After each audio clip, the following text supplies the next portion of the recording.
All right, I do believe I'm live. And I got to get started with the basics here, so it's going to be a little silence at first, I think. But let's get to it.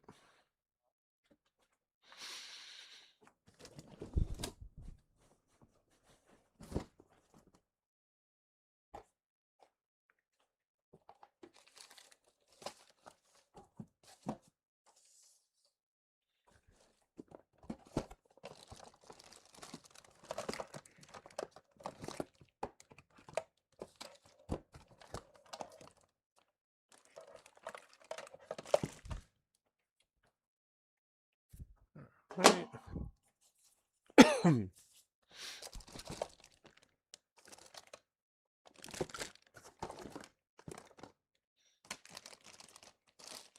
Trying to dig up all my cables and adapters and everything. And we might even need to do a quick transplant, but we'll show all that in a couple of seconds. Let me just figure out where all my stuff is. Probably should have done that first, but then I might have gotten sidetracked and never actually started the live stream, so the ADHD blessing and curse.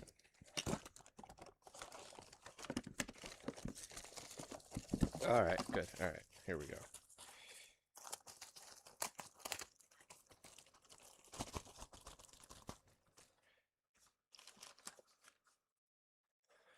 All right, I have RGB cables, and then I have the case for the EverDrive. So we got to start by, of course, making sure these even work at all. One of them was sent to me by Zaxor, which I'll get to in a minute, but I haven't, obviously I'm not questioning his work, but I am questioning shipping. So let's make sure it survived and give that a quick test. And we're probably going to have to open up, well, I guess let's just start and see if it's one of the ones with the games built in. Probably not, but whatever. Gotta start somewhere. By the way, tip for not just beginners, but basically everybody. Always test right before you mod. Even if you've already tested last week, or you bought something online and it arrived and it worked, and you tested it, and then a couple weeks go by and you do the mod, test immediately before doing the mod, because I can't tell you how many times I've run into an issue that had nothing to do with the mod at all. Not even a little. All right, let's see. I'm gonna switch input to SCART. Let's power this on. And this, okay, well, we got a Sega logo from the Zaxor one. Well, I got Missile Defense 3D built in. That's kind of nuts. Okay. I don't think I've ever seen that before on a Master System, but I love it. Let me plug in.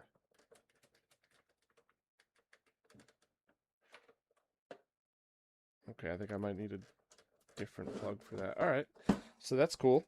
And let's see the one that I got off of eBay, which if this doesn't work, this is going to end up turning into a very different live stream. So let me plug this one in. Okay. Fingers crossed for the eBay one to somehow work. And we get the Sega logo. Great. And Missile Defense 3D is built in.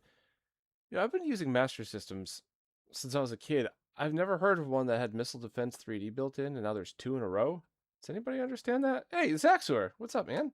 Well, good news, yours arrived perfect, but why is there... I didn't realize Missile Defense was on there. That's awesome. I love that game, actually. And what's up, Steve? All right, so to access multiple games, I have the Master EverDrive inside the converter that I showed a while back. Let me pull the SD card out so I don't break it. And I think we just wiggle that out. Yep. And this is mostly for myself, so after I'm done with the stream, I'll remember. But this is how it's oriented here. And let's put this back into the Master EverDrive. Put that aside.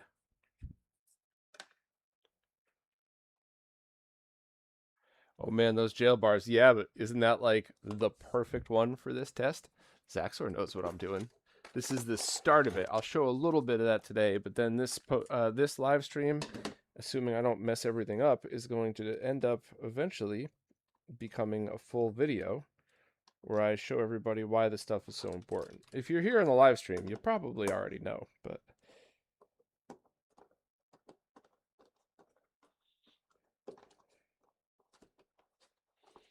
that's one tight ass screw.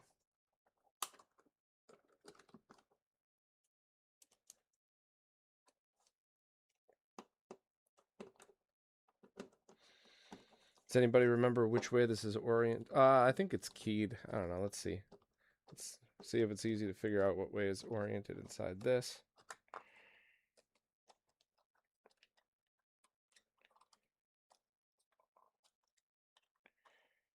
Might not even put these screws back in. I just want the shell on so the cartridge doesn't flap back and forth while we're doing this. So let's see if there's an easy way to figure it out. Yes, because that lines up just like that with the SD. So that means that goes in this way.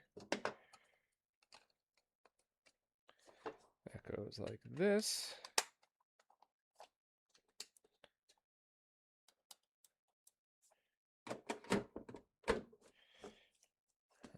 Get this out of the way.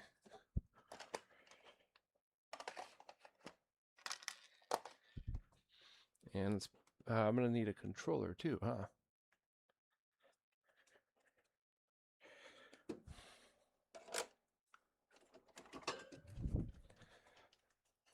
This should be good enough, I think, for the testing we're doing. I hope. We'll find out.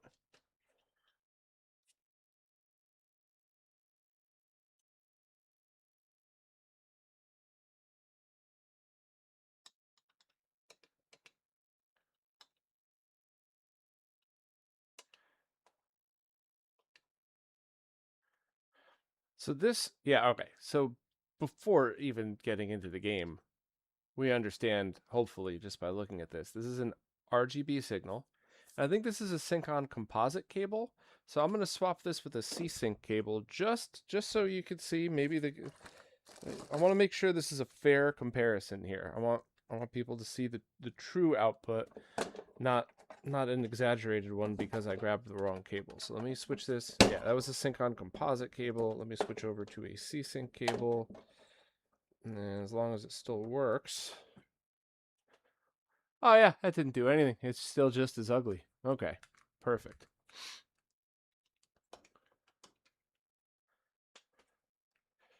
And I'm just going to leave this up for a second to get to its attract mode.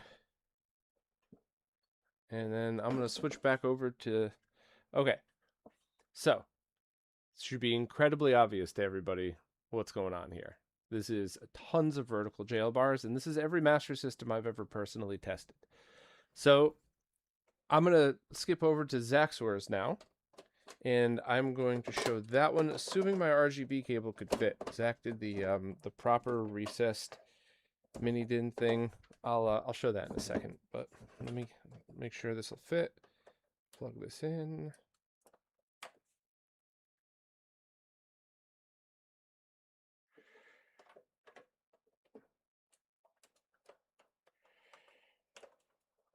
Yeah, I'm having trouble getting it to physically fit.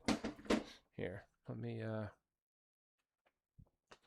So in Zaxor's bypass, you have the original output that's still there, but in place of the RF, there's a mini DIN.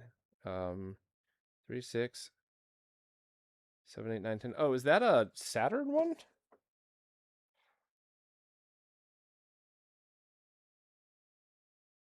Is that why? Is this a Sega Saturn one? Haha, that's funny. Well, let me see if I can find a Saturn cable. I don't really have those lying around, but I'll grab the one I use that's sync-on Luma for Mister and hope that works.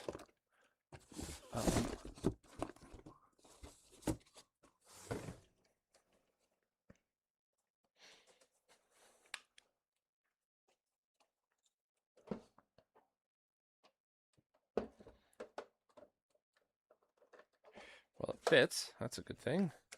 All right, I'm plugging this sucker in, and let's see what we get.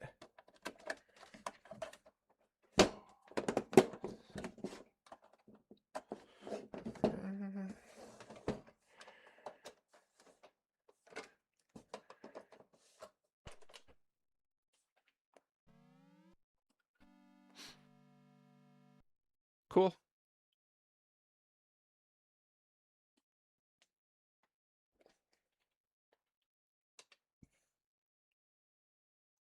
All right. So what I'm seeing here, let's wait for the attract mode to come up. What I'm seeing here is ridiculously improved, but I think I'm still seeing something. So let me just see.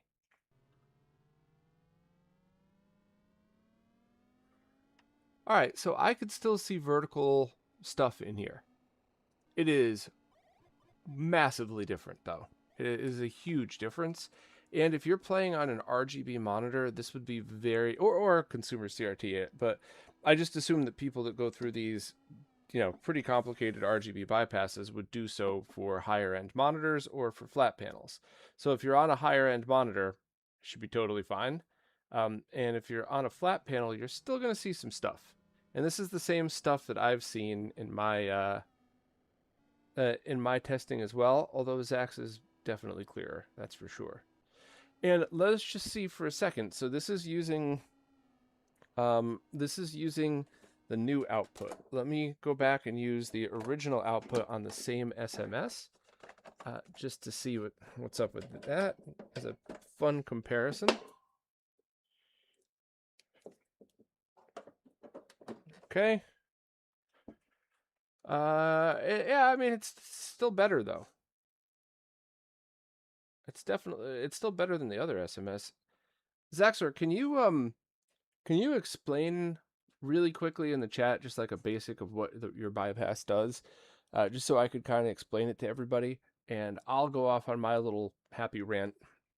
In that, my opinion on this is, first of all, if you're an SMS purist, you could just leave it exactly as is and just enjoy it for all of its flaws and just plug in an RGB cable. You don't need to do any of this. But if you're somebody who wants to push the extra little bit out of all of your consoles, you could do a deep dive bypass like this one and get much improved RGB video quality out of it. And that would look great, and that would be an awesome choice for people with PVMs, BVMs, RGB modded CRTs, people who just really want to squeeze the best analog signal out of it. But what if you don't have a CRT, or maybe you're only playing in composite video on a CRT, but you also game on a flat panel? And that's where the Lumacode mod comes in, because I've never done it before, but if it's easier than an RGB bypass, then that would be the right choice for people who game either only on flat panels or flat panels but also composite video on CRTs. So let's I'll wait. So Zaxor said it's similar to a triple bypass style bypass. The installation has you remove the connection to the original resistor divider circuit, then it runs that directly into his amp. Then the RGB output from the amp is passed back to the encoder circuit, but lowers the impedance going into the encoder to reduce noise. So are both DIN outputs, your mini DIN and the original, getting the upgraded signal, or is the original DIN getting the original signal and the new DIN getting the upgraded signal? And just for comparison, I want to go back to the unmodded eBay one real quick before I actually start doing the mods and attempting to add Lumacode, just for context one more time for everybody.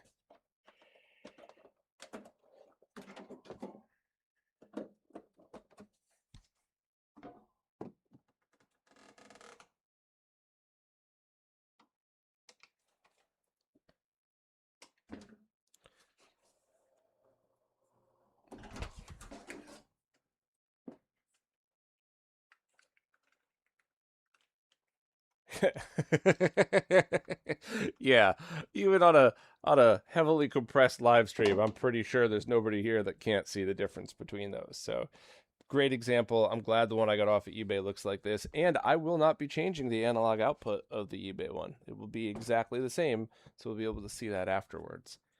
So also with Zaxor's mod, the 10-pin mini DIN gets the output directly from the THX 7374 video amp. The 8-pin DIN, the original one, has the output of the CXA encoder, but because it's been modded and rerouted, you actually get an improvement. So this is probably how the console Zaxor modded looked before his mods, and then the two examples were before were from the two encoder chips. So that's awesome. That is huge.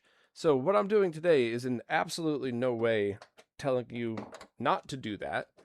I'm just offering an alternative for people who are going to flat panels and not ever actually really needing RGB video. They just need composite, or they don't mind, you know, jail bar filled RGB, but they want a really nice crispy picture on their flat panel, which makes total sense to me, by the way.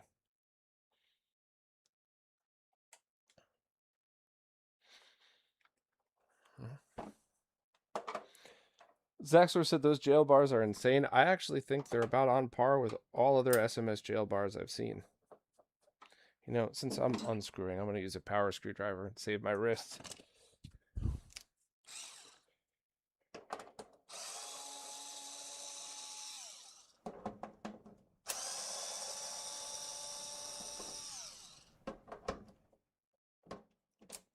So I left links to Lumacode related stuff in the description, and I will be following those instructions.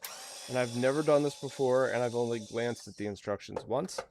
I'm doing it this way intentionally because I always want people to kind of know what it's like for the first time doing it. Also, because I didn't really have time to. And I will not be doing unshielded cable experiments this time. I'm going to just be jumping right in. I should not have done the NES one backwards the way I did it. That's just the way my weird brain works. All right, popping this open.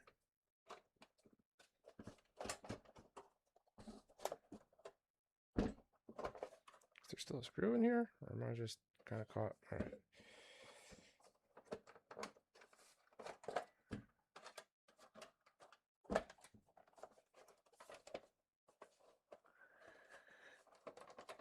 I don't remember Master System consoles getting stuck like this. Has it just been so long since I've opened up one that I'm not remembering?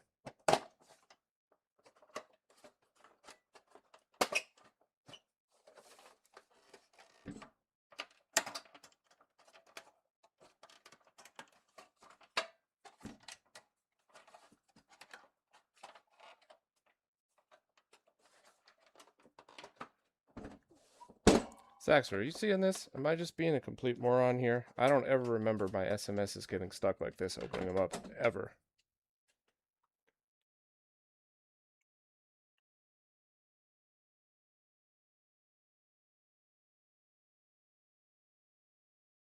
So Reaper wants to know, would you see a significant improvement as someone who uses a RetroTink 4K between the consoles and a modern display?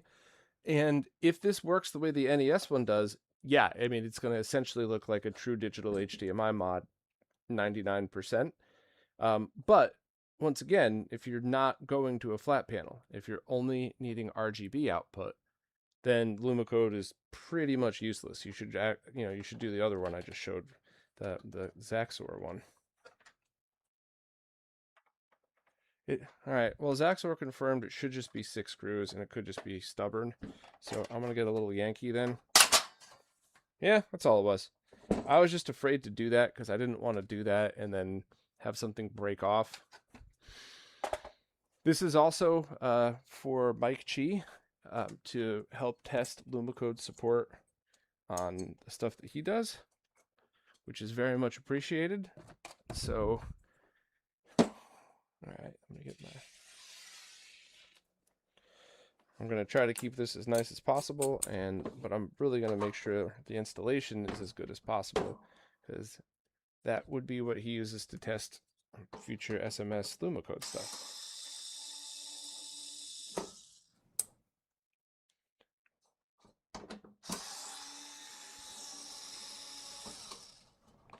And I think, like the or the NES mod, I don't think we actually even need to take the board out. I think we just take the RF shield off, and that's all we need. And I'm also going to try to do this no-cut mod style as well, even though we absolutely don't need the RF jack. I don't like to remove stuff you don't have to. Okay.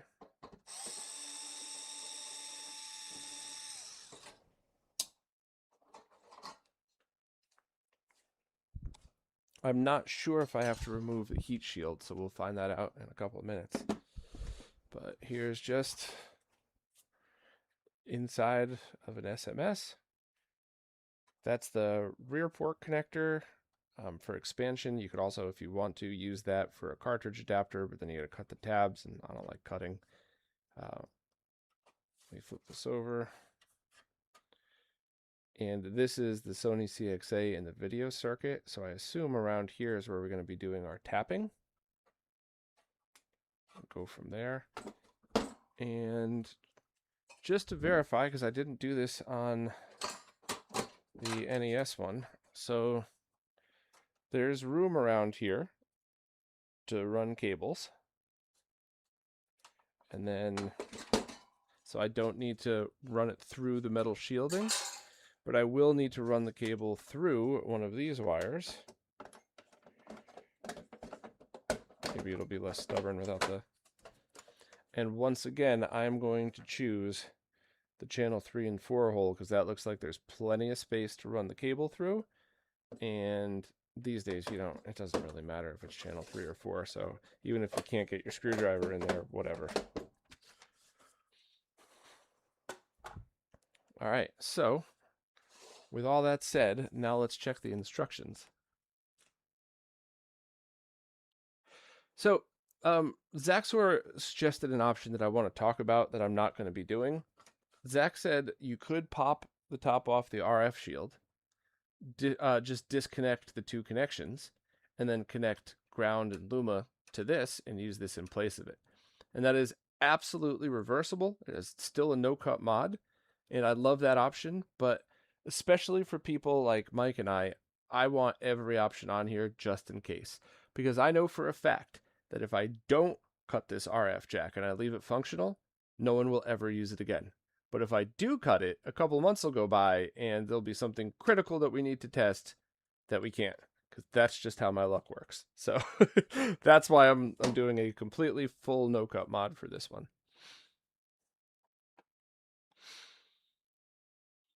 All right, so checking the instructions, which are linked in the description. I'm going to drop them in the chat right now.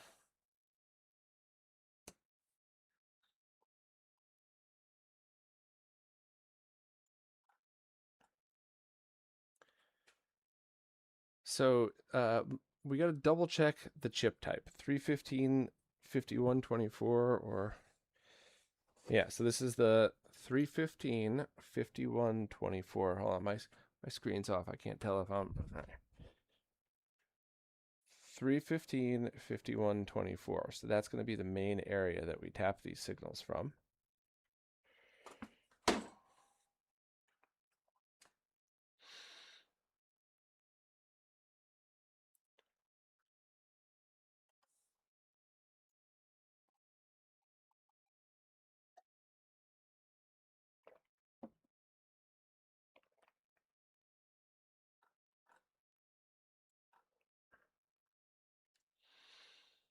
I am checking out real quick the instructions to help see and verify here.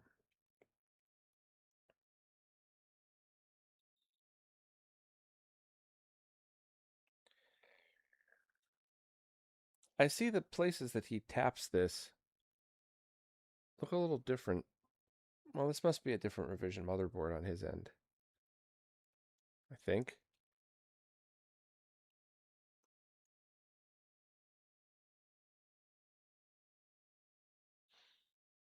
So I'm really just going to worry about the Sega 315 chip here. Pin 1 in the corner, pin 64. And here's the board itself. Let me cut this open, or cut the tape off of it so we could take a closer look at that. Also, for my installation, I plan on using composite video cables in order to get audio. Because Lumacode is video only, so you have to find your own way to get audio. I don't think that's an issue, but I just wanted to let people know.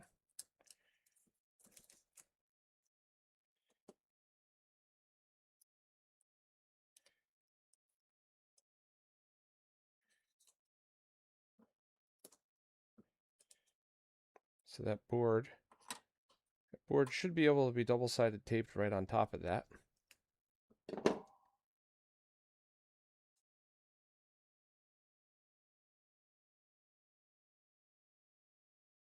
Maybe. All right, well, time to snap into old man mode and grab my many pairs of glasses.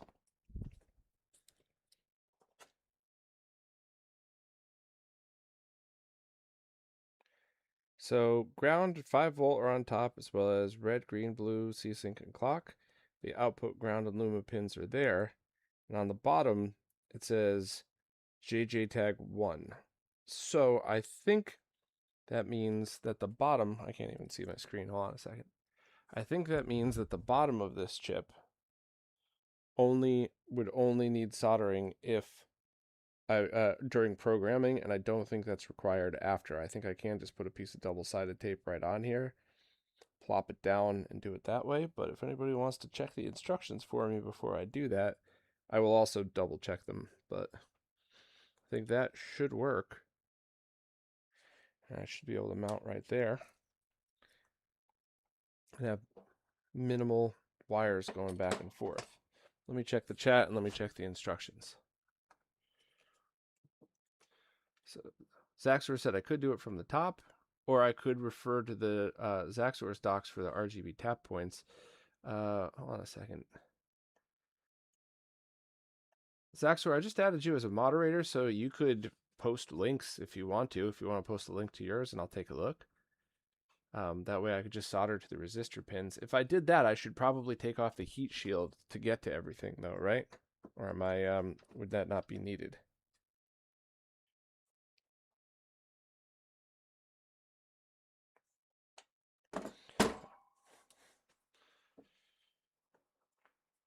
Oh, okay. So RGB is our 6, 7, and 8. Very clear, very clear documentation by Zaxor. That's awesome.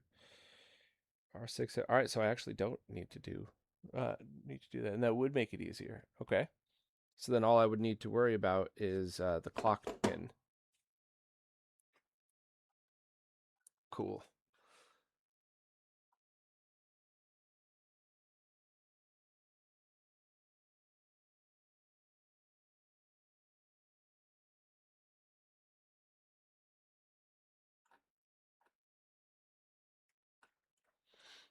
All right, so I'm gonna skim through this instruction manual on Copper Dragon's wiki one more time to make sure I'm not missing anything, because I'm pretty sure I'm right about the JTAG, and I'm pretty sure the programming that we need to do doesn't matter. Meaning, like I could just install this and program it at the end without, with it all secure.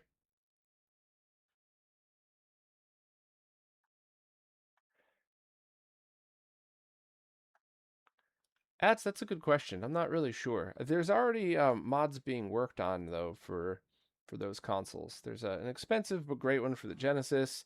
There's already 2 in the works for Super Nintendo. One of them is open source, and so that could even be combined with the open source SNES motherboard.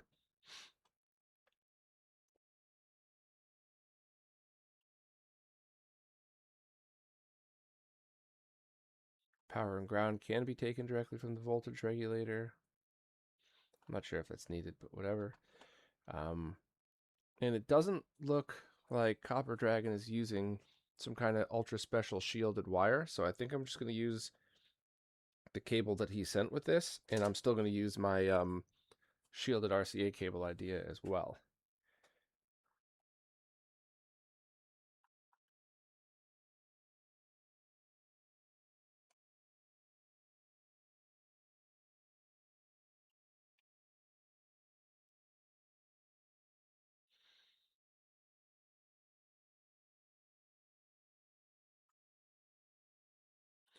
All right, so installing it doesn't seem like the problem. Calibrating it might be.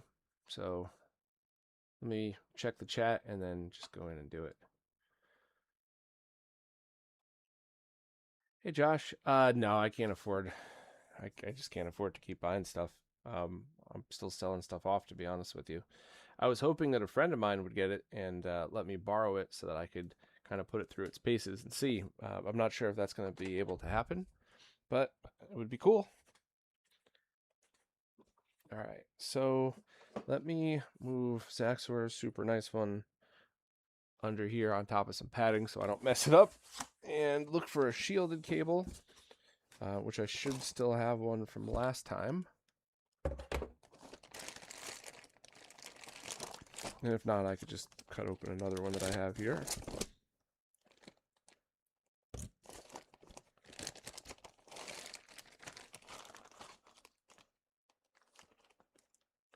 I think if possible this time, I would want to do a receptacle jack, so it's just dangling out the back and you could use whichever one you have. But I'm going to be limited to what's in my box here, basically.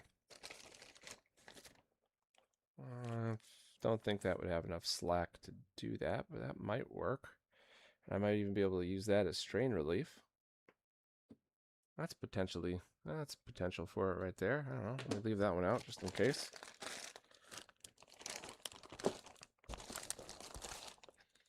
I have so much stuff in this box that I would never use. Like if I know of a modder that's starting up locally that needs this stuff, I could just pass along so much. Okay, let's see what I got in this one.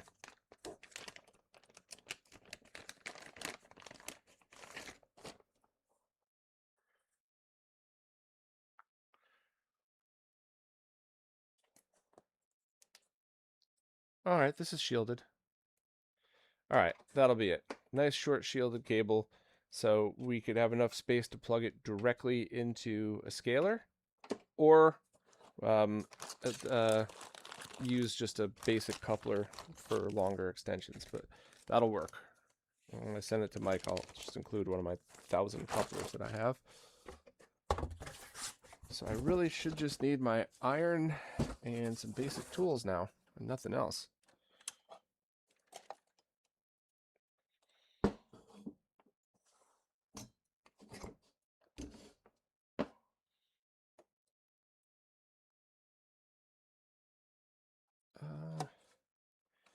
You know, I'm going to do this a little different than I normally do. I'm going to put this over here so I don't have to mess around on that side anymore.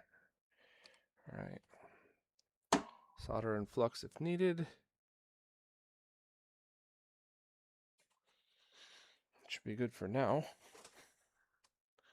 We'll swing back after I inevitably mess something up.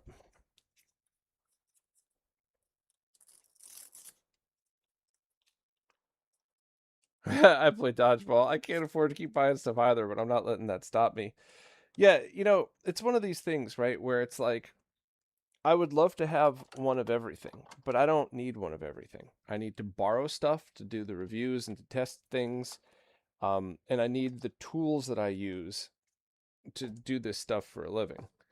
So I need to make sure I have access to the things I need all the time, and it would be nice to have one of everything, but at what point am I then just spending all this money on stuff and storage and not making enough to cover it for things that I'll reference once a year? So it's, you're damned if you do, you're damned if you don't, to be honest. Right. All right, so let's see which of my 5 pairs of glasses I'm going to need to do this crap.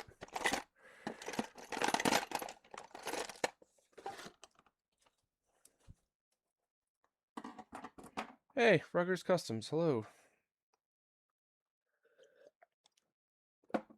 All right, I'll start with these. Oh, and some tape.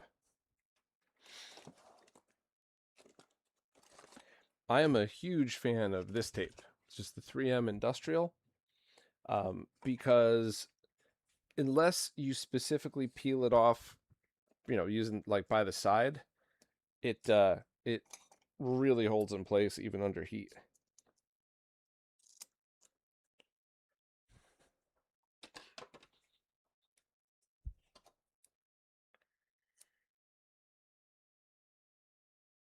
That's a perfect piece that doesn't touch any of the mounting holes. And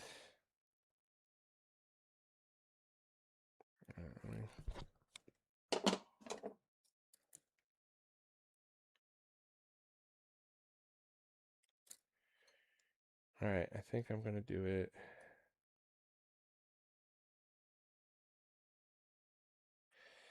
All right, I'm about to. I chickened out for that. Everybody in the chat, bear with me here, and Zaxor, chime in if you'd like. So I've seen interference coming off the main VDP before.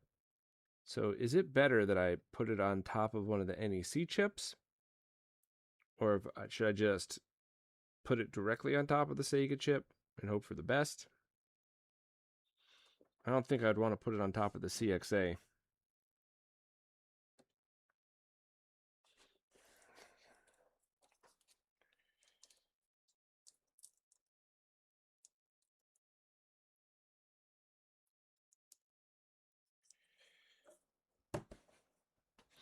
Yeah, VDP generates the clock, so would I want it as close to the clock pin as possible to reduce the length of the cable for that?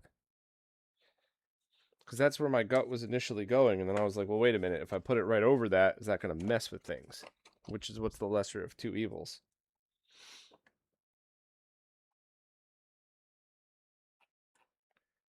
Clock is pin 30. Move it to the right side of the VDP. So, like right here, right on the board?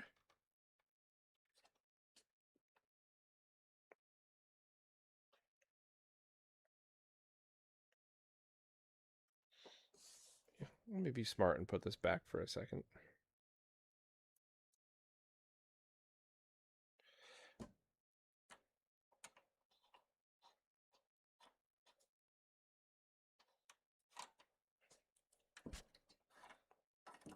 Yeah, I could place it right here. And there's nothing in the middle of the... There's nothing in this that would go over it.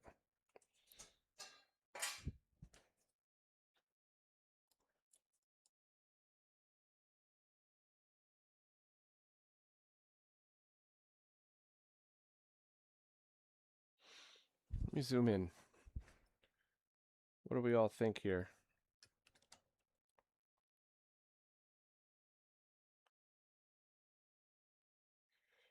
So that would mean the cable, so pin 30 is this one. So the clock would have to go from here across all the pins to here. And then red, green, and blue would go that way. Whereas if I put it over here, the clock could basically just go almost directly down, and then red, green, blue C-Sync could go to here. So the RGB lines would be passing over the clock signal either way.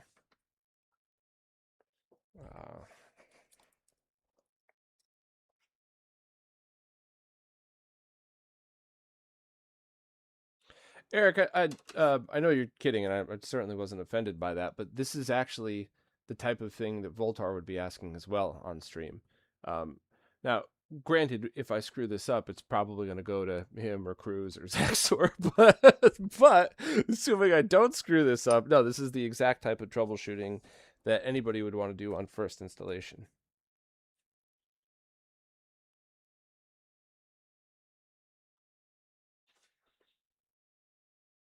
So, all right, so Zaxor right there just to start. And if there's an issue, at least I could grab my knife and go in underneath to cut that tape off. Whereas I could do that over here, but it would have to be at more of an angle. Whereas this, it could be completely perpendicular. So starting on the chip, just to make it easier to disassemble if needed, would probably be better.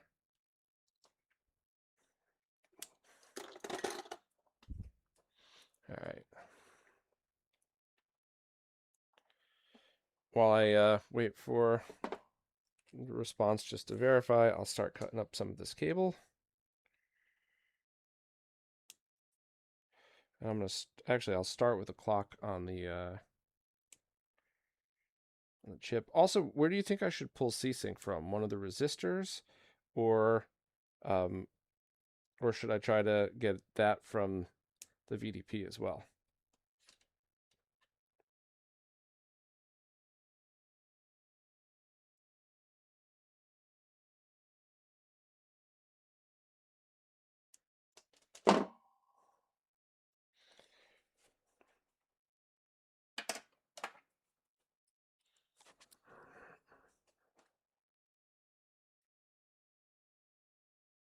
Did I cut this one at the wrong? I knew I should have had my other glasses on. Getting old sucks. Anybody try red light therapy for your eyes? I've read about it and it's promising, but there's zero chance I'm going into some random clinic and being like, "Hey, will you shoot lasers in my eyes, please?" Like that's not happening. I'm gonna make sure I try to get it vetted first by anybody. Pin 10 of encoder is easiest. Big fat pin and it's directly connected. All right, pin 10 right there then, probably. Okay.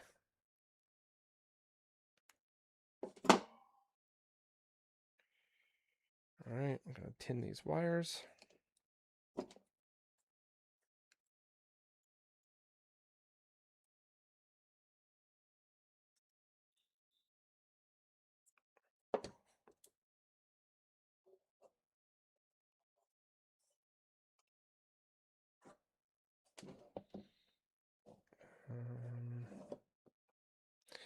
Wish I still had that little grabber thing. Looks like the little alien. I could hold the wires in place and tin them like that. But we'll just do it old school.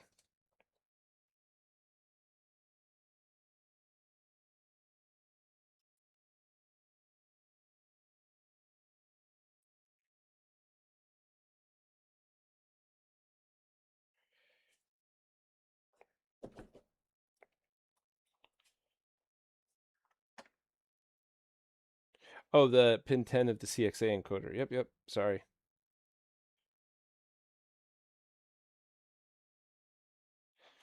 Yeah, Durf, I think that was to compensate for the different types of VDPs that are in the different master systems. I'm guessing, but I'm pretty sure that was it. All right, so 32, 31, 30.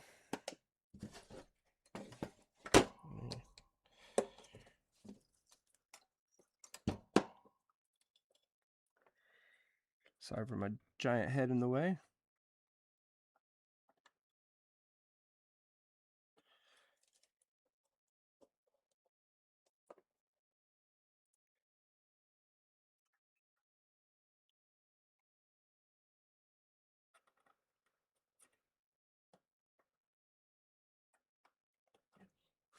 Yeah, it's about as solid of a connection as you get. Could lift up the whole board from that.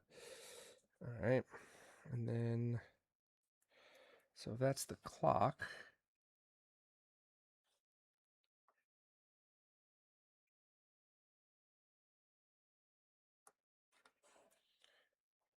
I wonder if I should do it this way.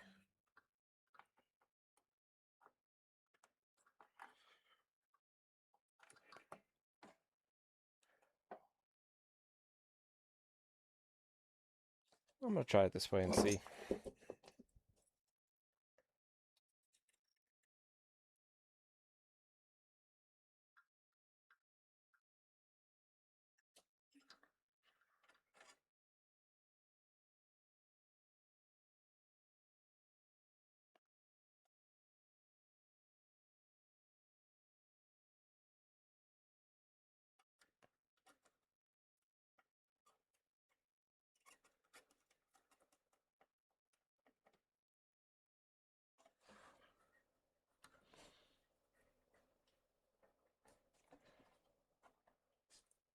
All right, before I tack this down, let me zoom in to show y'all.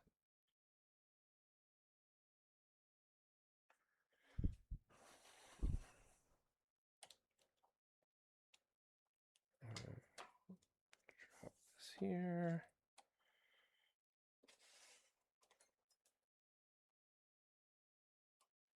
Come on, focus camera. What do you think, Zach? Tape it down. hold on to my nuts and keep going.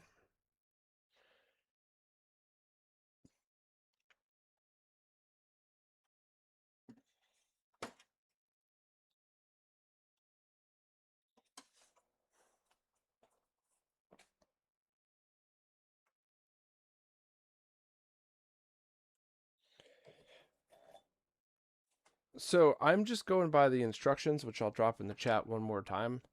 Because if I'm not seeing this right, it's very obviously looks, I could be making a mistake, but it just, I'm reading the VDP pin 315 5124, which is definitely this 315 5124, and Copper Dragon has it listed as clock 30.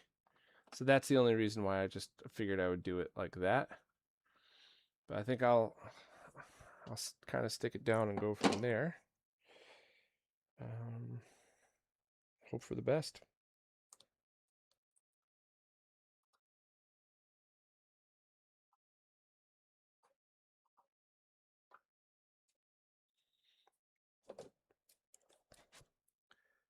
Yep, good connections on everything. A little bit extra sticking up here, but I'll just snip that right off. Nice. Okay. Now I'll grab Zaxor's instructions for the RGB lines. And I'll also tin the other pads just to make the rest of it go a little quicker.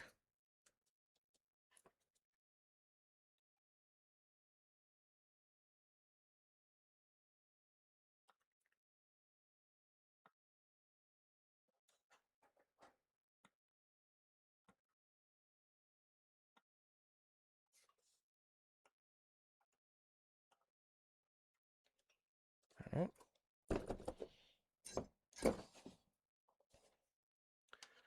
So these are going to be fairly short runs. Stuff like here to here, here to here. So that's good. Let me clip this wires down, kind of go through. Keep checking the chat, obviously, when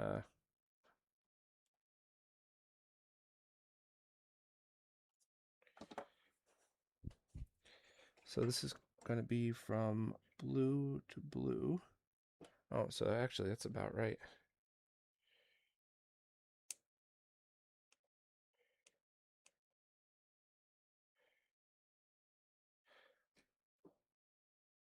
Yep. My goal with this is to make the wires as short as realistically possible. I'm not Cruz. I'm not Voltar. I'm not Zaxor. I can't make things look pretty, but I could absolutely make them functional and last a long time. I just, even if I got close to that almost good enough a couple of years ago with my eyesight completely going to crap, I can't, like, getting old sucks. What can I say?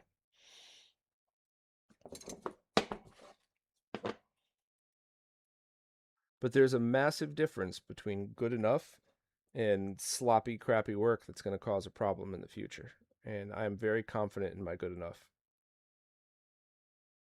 That's as far as I'll go.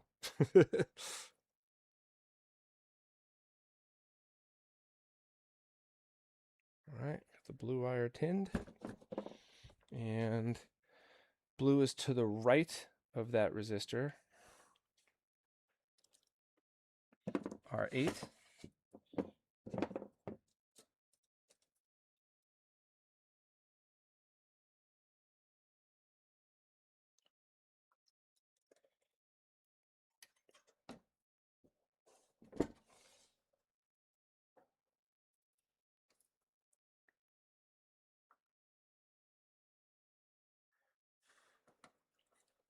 Nice and solid.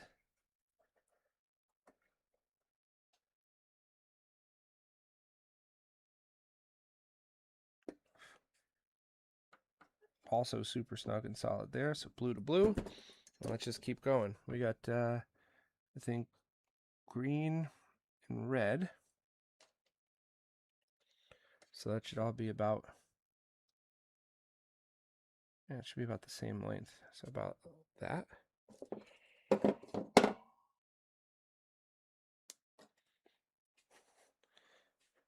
me check the chat here.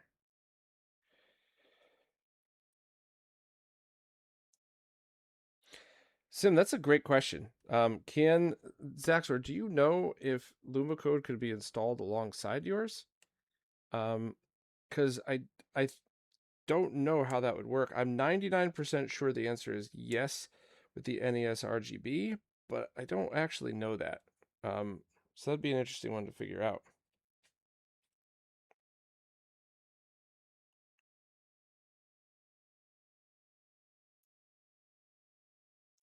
I also like pretty on top of properly done, but you got to be realistic, especially if you're doing these for yourself.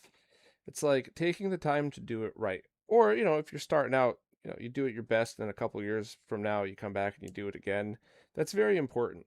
But also, if your goal is to mod 4 or 5 consoles and you know you have for yourself and you know you have the skills to do that, you don't need to become an artist. As long as, I mean, I'm not going to do it because I don't want to break the wires or pull off any traces, but if I grabbed either one of these wires with a pair of tweezers and picked it up, the whole unit would come up. That is no cold solder joints at all. That is solid on both sides. The wire routing is none of the wires are touching the pins. The wire on the VDP pin isn't touching anything. So from a safety installation point of view, this is absolutely perfect. From a I'm going to make a video that goes viral because it looks like artwork and a mod. No, never. Absolutely not. I can't do that. But I agree. If I had the skills to do that, sure. What also kind of turns me off from that a little bit though is there was at least one, but actually a couple of kind of notorious modders over the years that would make stuff look pretty, and if you glanced at it, it would look like amazing work. But it was all cold solder joints. It would break after like a month. There was so many returns. It was not funny, but funny. Like it's not funny for the people that spent their money doing all their own diligence, seeing work that looked fine. Like that's not cool, but it is also a little funny in that like it's just living proof that just because it's pretty doesn't mean it's right.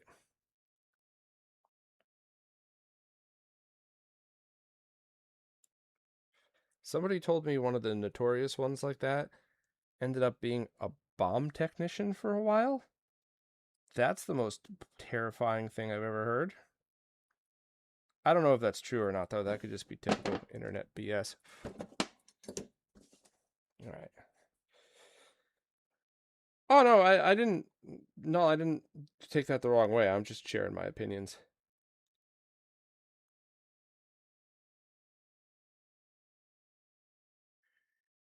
Yeah, your SMS FM switchless mod. That's really cool. All right, so stealing Zaxor's install guide. It's the left side of each of the other resistors, and green's in the middle.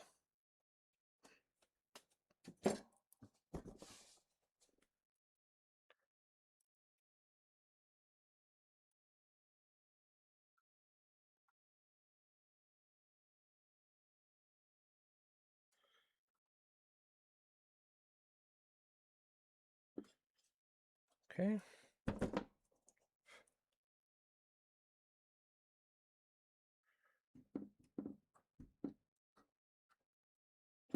I'll spin this one to get it the right angle.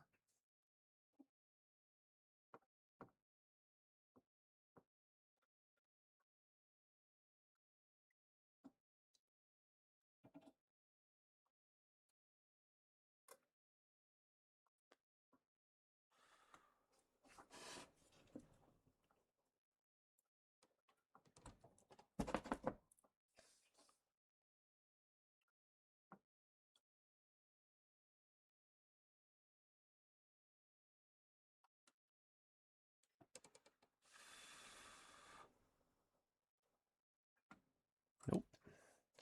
I think I need more tinning of the resistor. Let's try that now.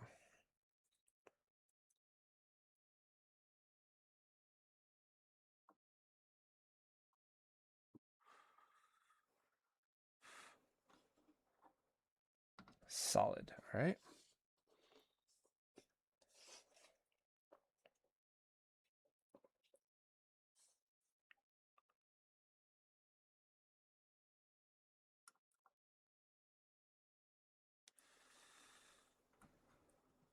also solid.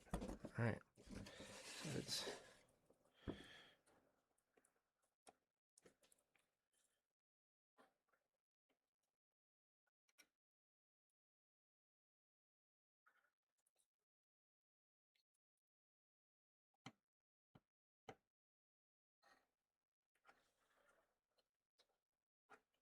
okay. So we got clock, red, green, and blue. No, red, green, blue. Pin 10 from the CXA to get C-Sync per Zaxor's suggestion. So that should be this one. Let me...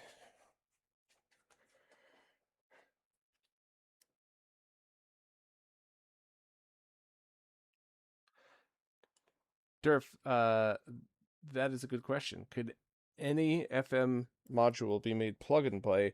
Now you still have to cut the plastic and remove that tab there, which is fine. I'm not, hold on, at the wrong angle. I'm looking at the YouTube stream, not live. Okay.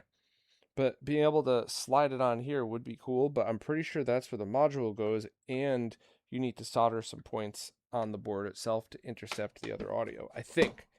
I'll let Zach answer that one, though, while I cut up a piece of wire.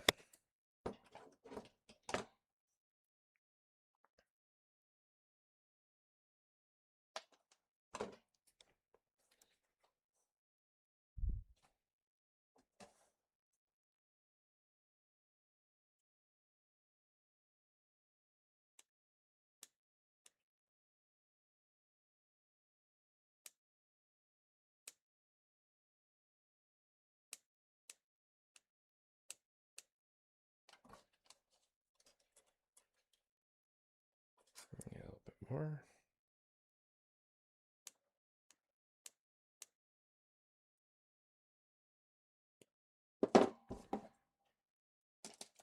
And after this, I just need power and ground, which I would like to try to find somewhere close to here. Maybe IC6 has power and ground just to make the wiring a little bit easier, so I don't have to go right all the way over. I mean, I guess I could, but I don't want to run power across all these. So I don't know. I'll see. I'll see in a second.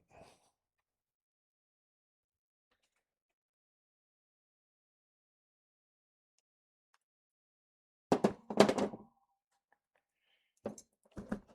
want some more wire tinning.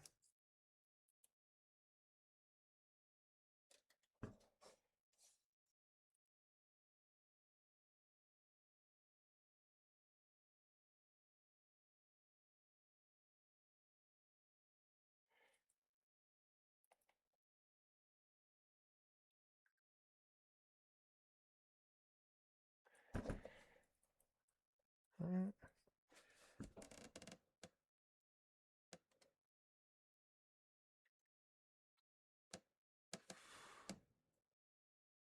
Solid.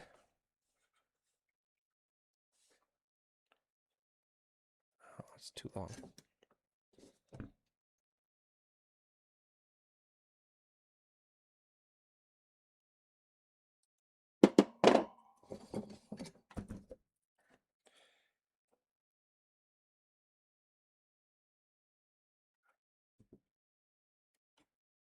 Okay.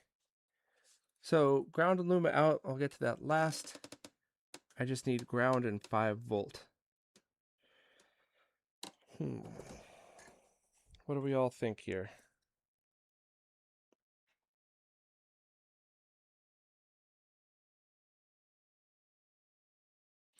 So, Durf, I can't remember the last time I even saw an SMS FM module in person. But I think it was the FM chip was on a board that snapped. Well, first of all, the original Mark III was an add-on board that you just slid into it, and it integrated it all into the RF out, and that just worked. But on the homebrew ones, there was something that slid on here that I think contained the actual FM chip itself, but it had to somehow wire in and mux the other audio. I think. IC6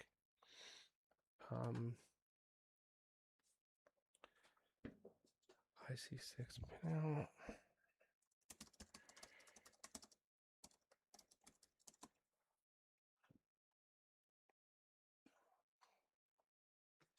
Zach, what do you think about using IC6 for power and ground just because the pins are here? Stupid idea, or should I give it a try?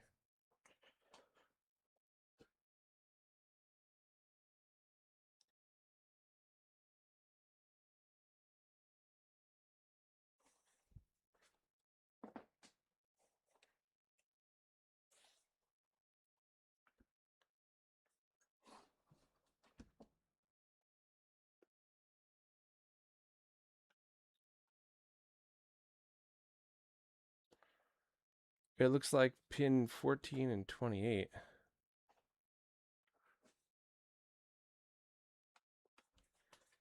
So it should be pins 28 and 14. All right, well, this is going to be some easy checking here, obviously. 14 should be ground, 28 should be power. So obviously just check ground like this. What was that? 14 is ground. Pin 14. Yeah, all right. I'll plug it in just to get the voltage of that pin. Just to double check.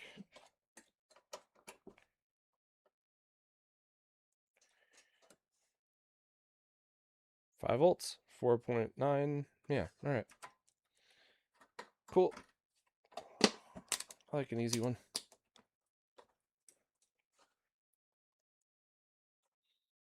Shout out to Durf and the Console Mods Wiki. That was how I was so quickly able to pull up the schematic for that chip.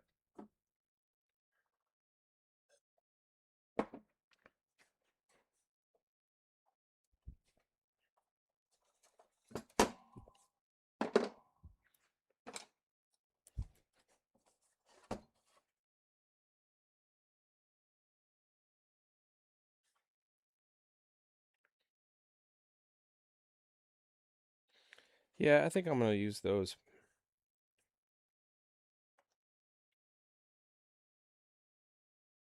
Pin 14 on this one and 5 volts on this one, so the wires just go like this. Wait, am I even on camera? What an idiot. Hold on.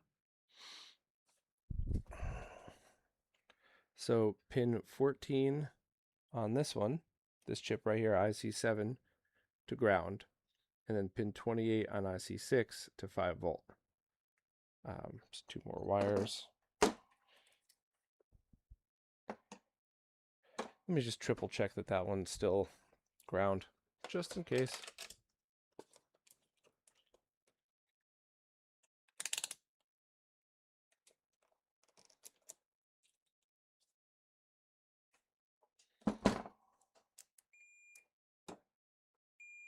Yeah, still ground, so that's perfect. It's probably a waste of 30 seconds, but whatever. Imagine if it wasn't and I blew this whole thing out before the stream even got to test it.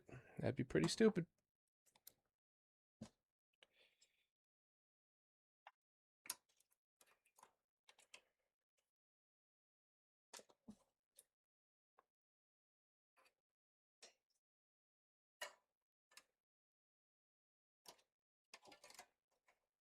Yeah, all right, let me try it this way.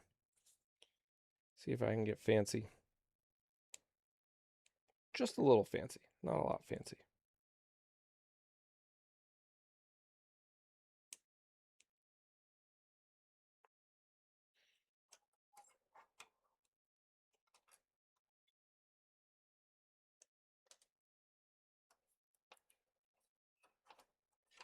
So there and there.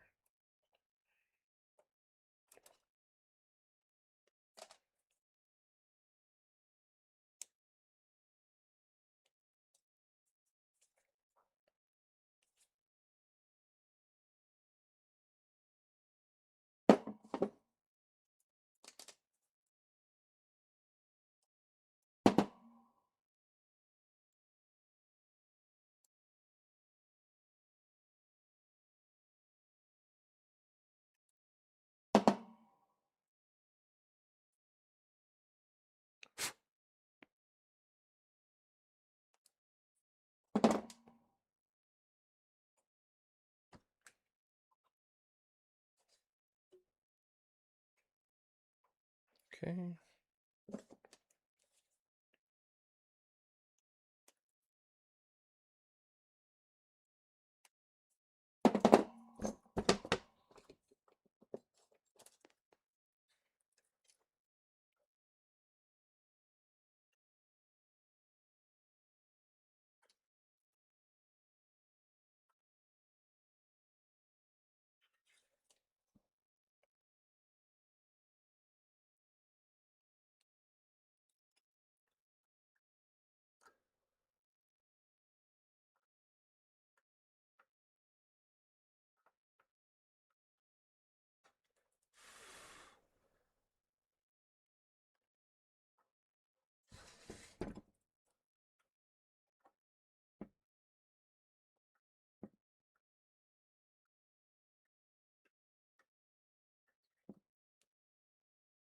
That connection doesn't look great. Let me try that again.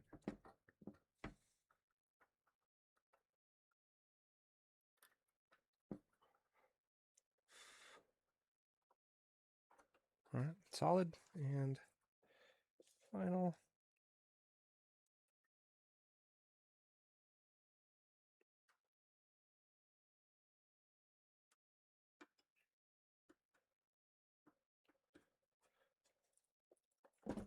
Okay, let me grab this on to show everybody.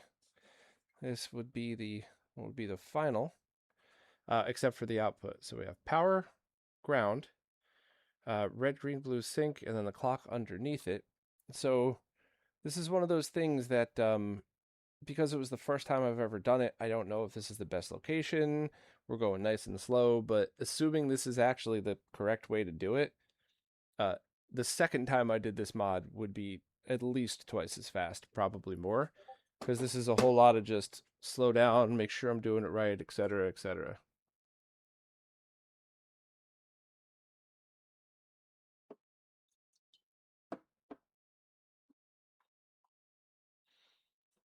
And in fact, let me grab some extra good footage for the upcoming video. Actually, I gotta use Filmic Pro for this one.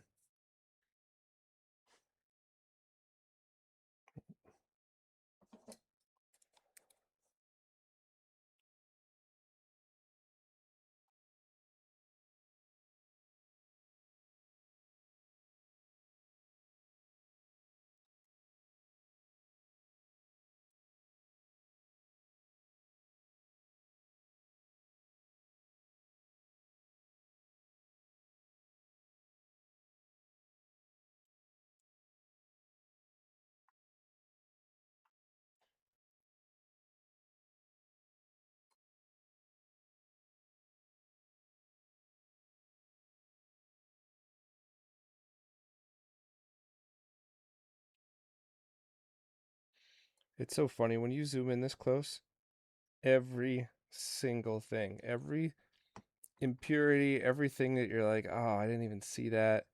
It makes like the connection on pin 28 when I'm zoomed in, you see some of the wires, the strands coming out, and it makes it look like a cold solder joint until you really get in there and you're like, oh, no, that's a very solid line with just one or two strands coming out.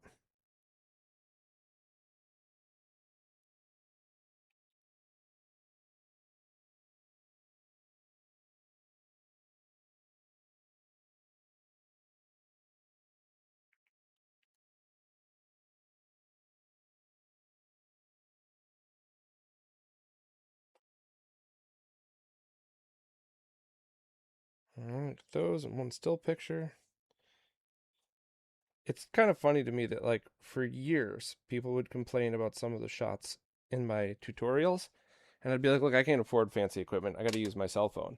And then I saved up and I got the fancy equipment, and nowadays using your cell phone, because of its automatic switching to macro mode and stuff like that, ends up being a better overall look a lot of the times. All right.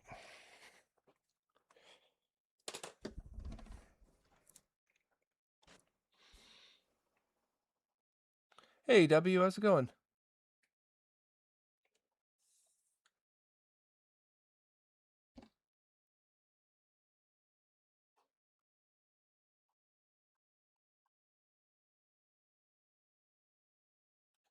All right, so um, now I'm going to use this old but shielded cable, and you could tell it's shielded because it's got the shielding wrapped around the conductor. So because that's probably at least a decade old, I'm just going to snip that and recut it. And then we're also going to run it through the back of the case and power it on and cross our fingers. Now there's a lot more actually that you got to do to this than the NES one. So we'll be discovering that together. And then I'll see if it's worth it. And I mean that with love, but it is what it is, right? If it's going to take 2 hours to calibrate RGB on this thing, and everybody's going to have to do that when they install it, then it might not be worth it over an RGB mod. Or maybe it's going to take a couple of minutes, and it'll be super easy. I don't know. We'll find out.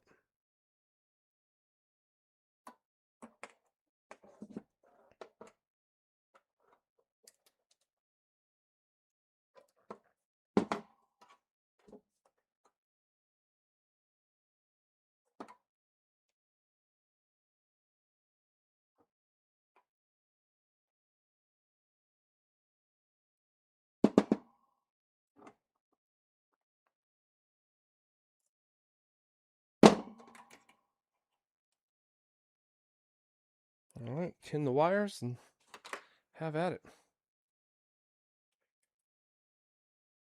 Yeah, those top-down fold holders are actually pretty cool. I should review that next. You're going to remind me about that, Durf. I'd like to see if they work as good as I hope, because that would make some of these things a lot easier. Even just live streams, too.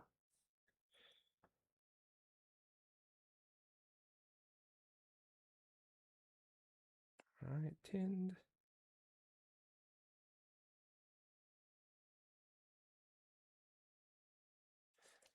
Second one tinned. All right. Move this out of the way so I can get the top. We are going to be going in through the RF switch hole. And I'm just going to make sure it's actually set to channel 3, because for some reason that's just easier for a lot of RF setups. And here we go.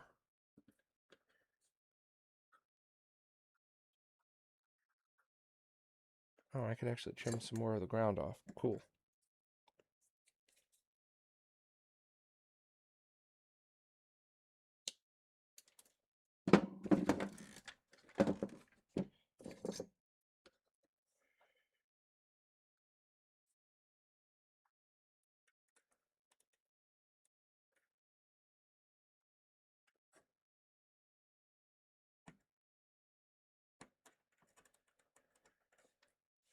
All right, so what are we going to do about strain relief in this one?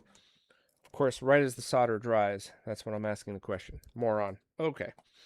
So in the NES, there was that very convenient post. In this one, we could absolutely use the RF shield.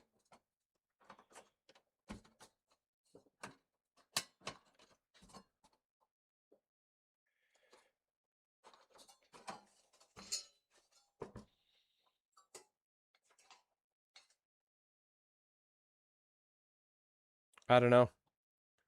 Any ideas for strain relief? We were spoiled on the NES. That was like as easy as it gets. You just ran the cable around the post and that was it. I mean, I could definitely pinch this cable between the shell, or between the metal shielding here, and that will slow it down, but that might also fray it and cause other issues. I could do the really cheesy method and put a zip tie right here, like after it's all, put a zip tie right here so it can't go through.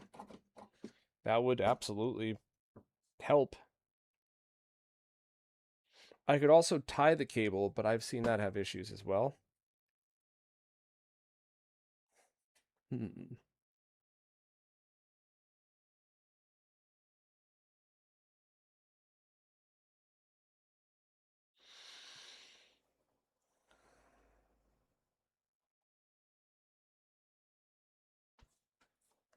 electrical cables or electrical tape might work. Let me just, I think I got a pile of zip ties here. Let me try one, see how that goes. And if it doesn't, then I'll try tying it. And if that doesn't, then I'll figure something else out.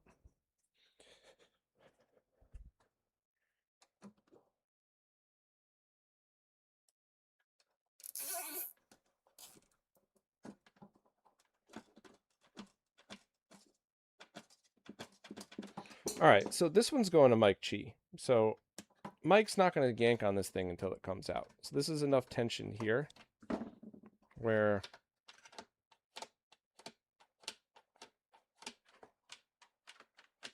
yeah, that's going to win the good enough award for me. Yeah, all right. So now let's get to testing this sucker. Let me clean this up so I don't fry or I don't accidentally melt any of this stuff that I got. I'll clean all this up later, but this out of here.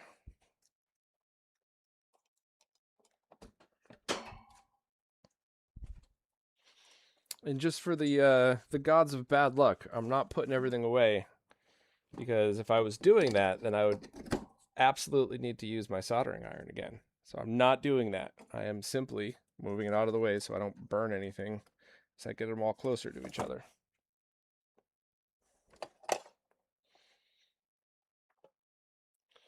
All right, we can get this over here. And I'm going to use a VGA adapter on the tank for a whole bunch of reasons. A whole bunch. Including extra strain relief and stuff. So I'm going to put this in here.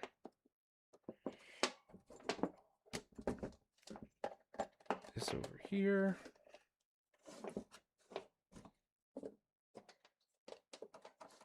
And I'm also going to connect RGB, because you could definitely use them simultaneously, so that we could also just check and make sure we're still getting a signal out of this altogether.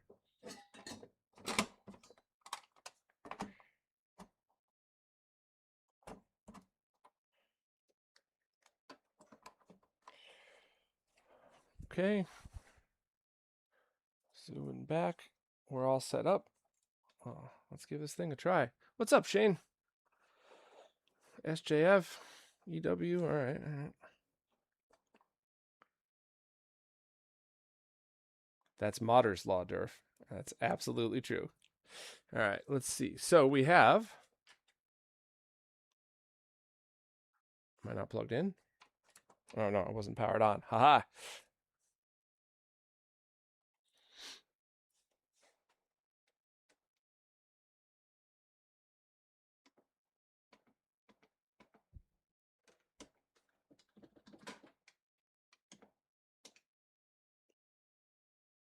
Okay, so that's the standard RGB output. Now, when I switch it over, for anybody that's never seen Lumacode before, when I switch this over, it's going to look weird.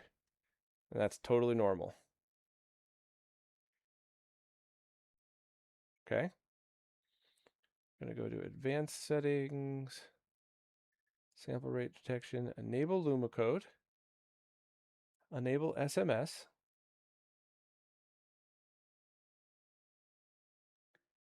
And we haven't even calibrated anything yet.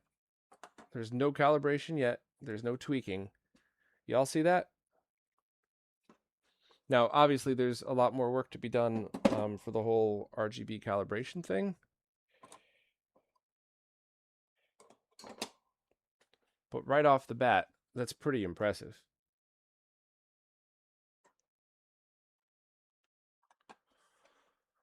All right, so here's what we got to do next.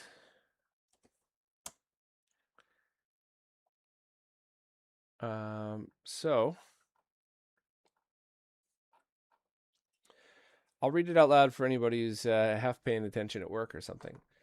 This section now is calibrating the upscaler. The small button on the Lumacode board is needed for calibrating the threshold voltages for requantizing the RGB signals. When pressed, the board enters calibration mode and outputs a black and white image with some extra details on the side. Before you start calibrating the VDP digitizer board to the output of the VDP, make sure that your upscaler is calibrated to the Lumacode signal from that. Use the 4-step color gradient on the side for reference, and set your upscaler to show this perfectly with some margin for error as well. It's important to get this first, otherwise the second calibration step is basically impossible to do. Okay, so I'm going to go wash the solder off my hands. Disclaimer for anybody who watches these streams, I talk through it so that nobody joins the stream thinking I'm accidentally peeing with my mic still on, because that's absolutely going to happen at some point, but that's not what's happening now. This is hygiene, and I'm not trying to get solder gunk all over my RetroTink remote and master system and stuff.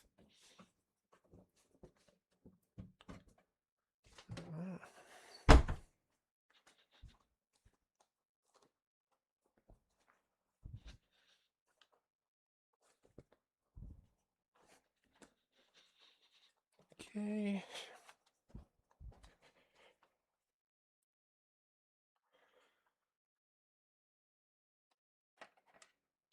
Yes, I do see sync being weird, and that's one of the things that we're going to work on too. And there's also, Mike has not tested SMS on the RetroTink yet.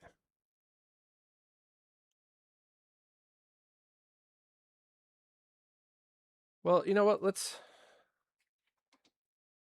let the game play out for a minute, and let me also grab the OSSC. And I don't know if Marcus also had a chance to test Lumacode, or if we would be going into this blind as well. We'll find out in a second.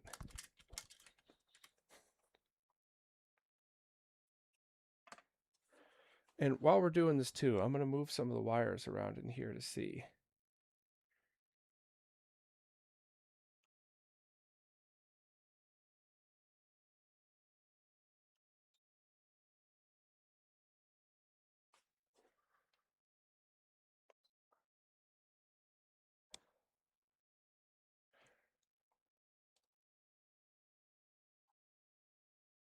Del, you've you've done that?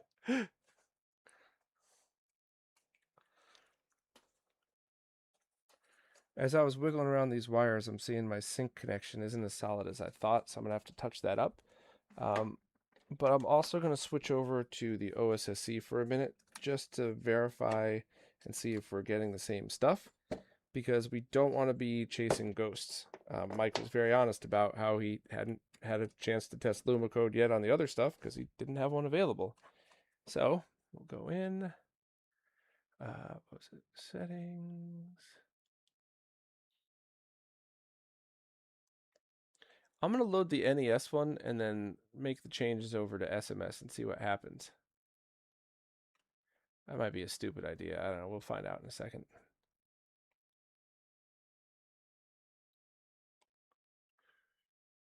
Okay.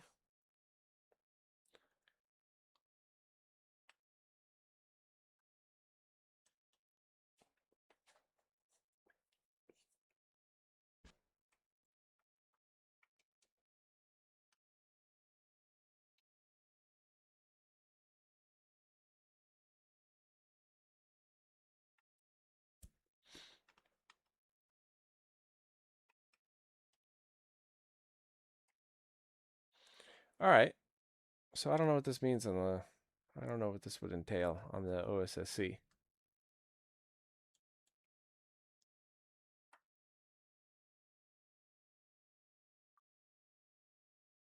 SJF, that's no, he was talking about comb filtering and the HDR colors.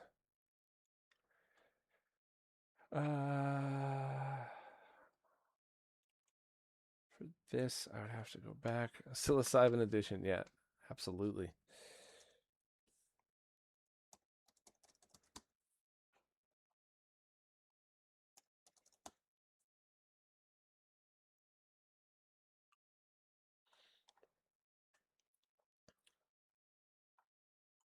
So I'm just going over my NES instructions and double checking it. So GY offset we need to change in video options.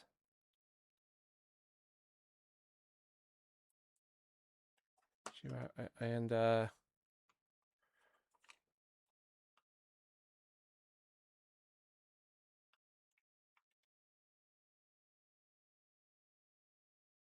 All right, that's obviously not. Maybe that's what they mean about calibrating the colors.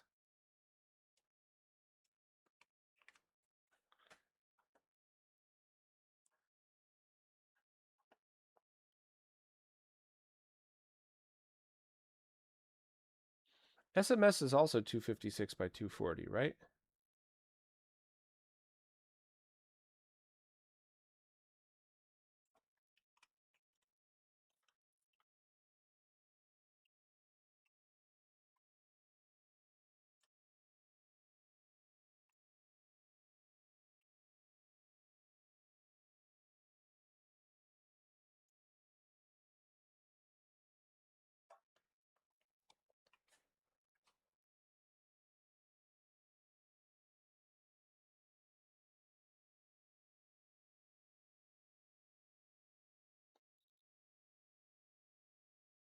All right, so without being able to figure out how to manually dial it in on the OSSC, I think we're going to have to go back to the Tink and just kind of mess with it from there.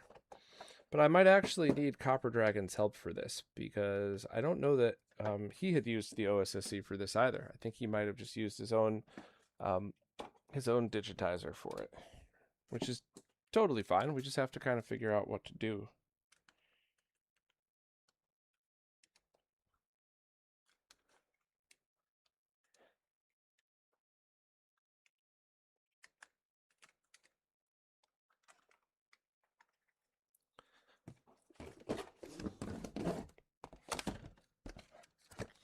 I mean, honestly, I still would consider this, even if I have to stop now and talk to Copper Dragon about what to do next, I would still consider this a success.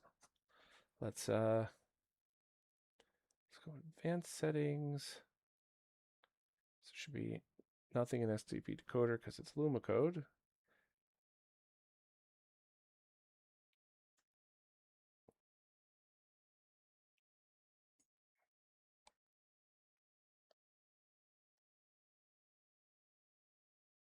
Let's try phase again.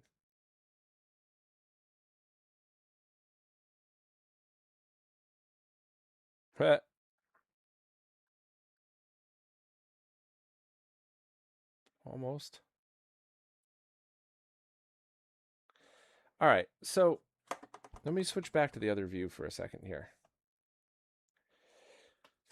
So what I'm seeing is this could all just be software. I don't think. Let me get on my super zoom glasses here and let me double check all of this stuff. I think the my sync wire could be a lot better, so I'm going to redo that one. All the rest of these seem totally fine. So I'm going to redo sync, and then I'm going to use a grabber to grab onto the the clock signal one, and wiggle that when I come back up, just to see and verify. And if that's not it, I might have to just temporarily stop the stream for today, and then maybe ask Copper Dragon if he's got time to jump on one with me and configure this a little bit further.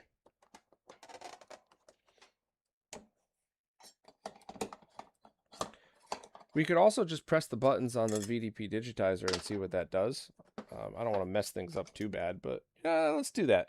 I'm a button pusher. We could push the buttons. Let me just figure this out first because I want to do it right. I don't want there to be any internal questions.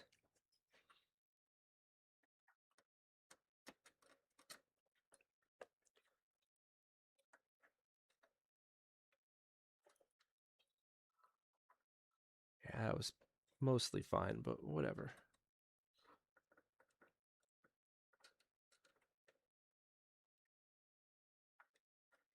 Oh, no, I made it worse.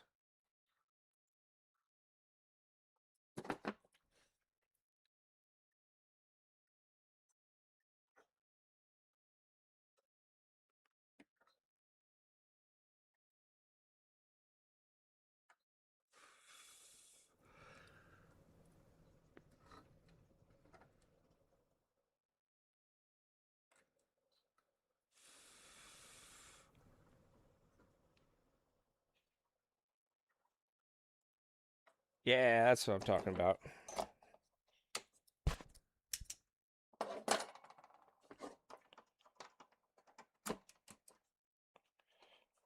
Okay, I'll power this back up, and then what I'm going to be doing now is lightly grabbing at this while we look at the video, just to make sure we don't see any major things that are obviously my fault.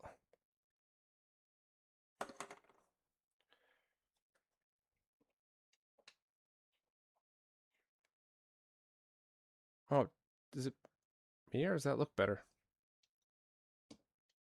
Let's give it a minute.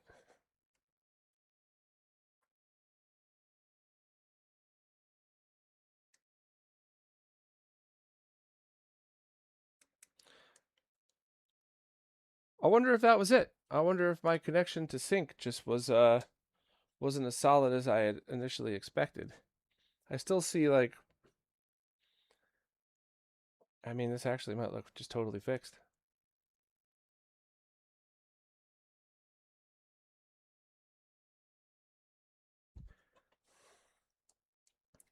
All right, I'm gonna do some light grabbing here. I'll wait till the track mode comes back on. I'm gonna try to look at the screen. All right, here we go.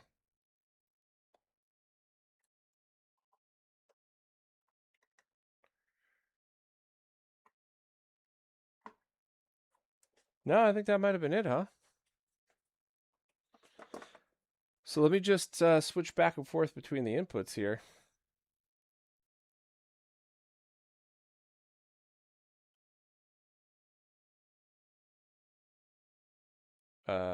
Wait, hold on.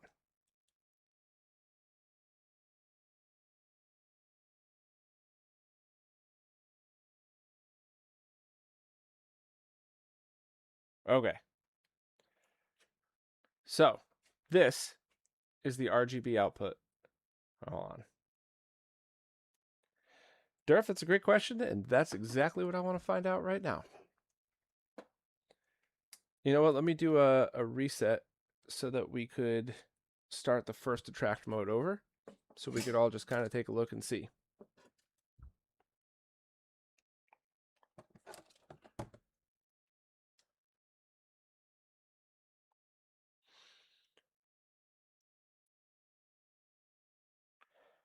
Okay, so we are getting the dots on the bottom.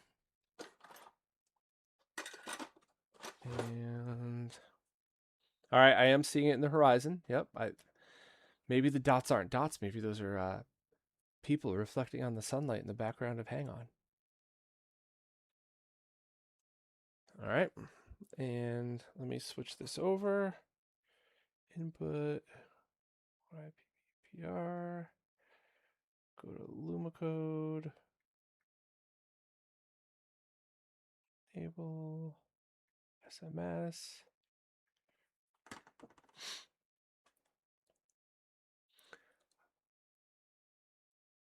Yeah, those are all still there. Everything looks basically the same. I don't know if the colors are the same, so let me see if I could bring up a 240p test suite option on this, but I think we all kind of see the point now, right?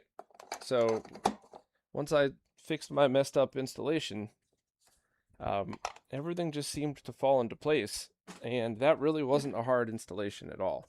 Zaxor, if you're still watching, I know this is counterproductive to your wallet here, but would you say that's a much easier installation than a full RGB bypass, or just easier and not as drastic as I kind of think it might be?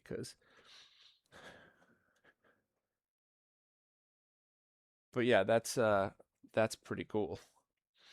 And also with SMS, you could do stuff like so autofill int HV plus. But you could also go in scaling and cropping, proportional.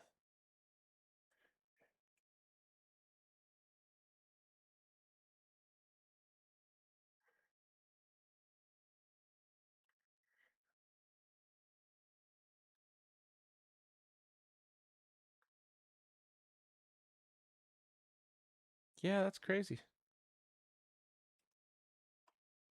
Right. So just in case nobody is or in case people missed the first part of this, um Zaxor said much easier, but with a caveat that you need a compatible scaler.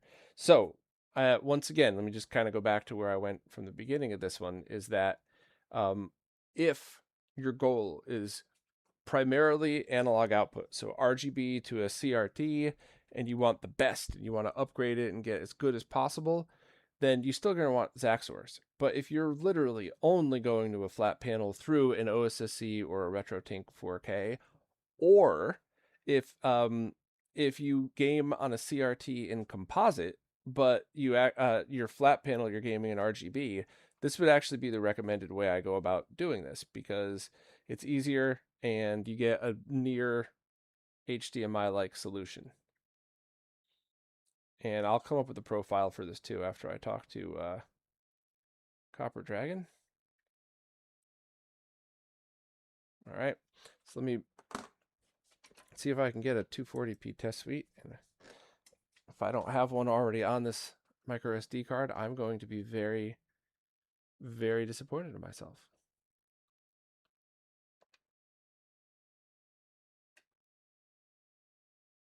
Yeah, all right. Might be a little outdated, but good enough. Durf wants to know, so Copper Dragon has a decoder board thing too that outputs HDMI and not pure RGB, right? Yes, absolutely. And except if you already own a RetroTink or an OSSC, there's zero reason to buy that. And Copper Dragon would also be the first person to tell you that. There's no crap talking going on here. That's just for people, and you might even be able to mount it inside a console, depending on the console. So if the only console, analog video console you have that doesn't already have an HDMI mod is Lumacode compatible, you could build all of this into one thing, have an HDMI output, and be done without the need for any scaler. But if you're going to buy that other thing, I think most people would rather put their money towards a scaler that can do a lot of things. Once again, meaning that nicely. So this kind of looks fine.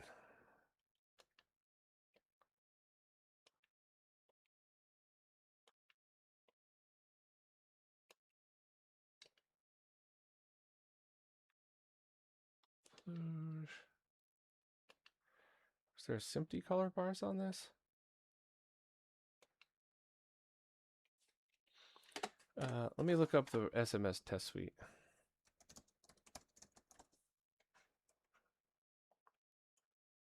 What version are we at?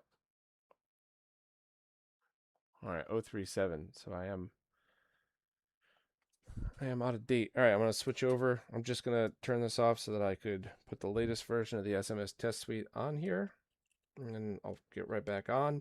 What do you say? Do I push the button on the Lumacode board and to see what happens and do it right here in this stream, or do I probably do the right thing and wait for Copper Dragon?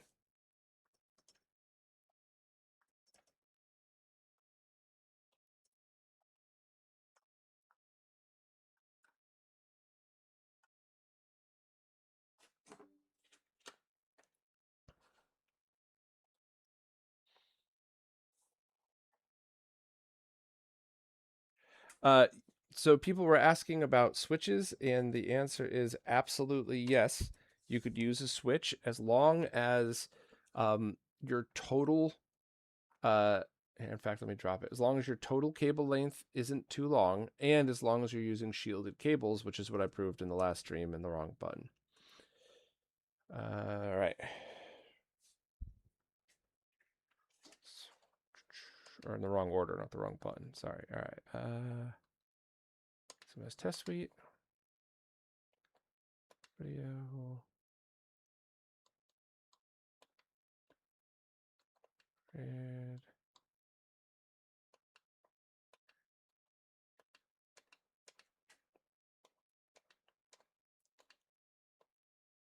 you know what we could do here? Hold on. Let's go to an all white screen. Let me go into the Tink and go into the ADC.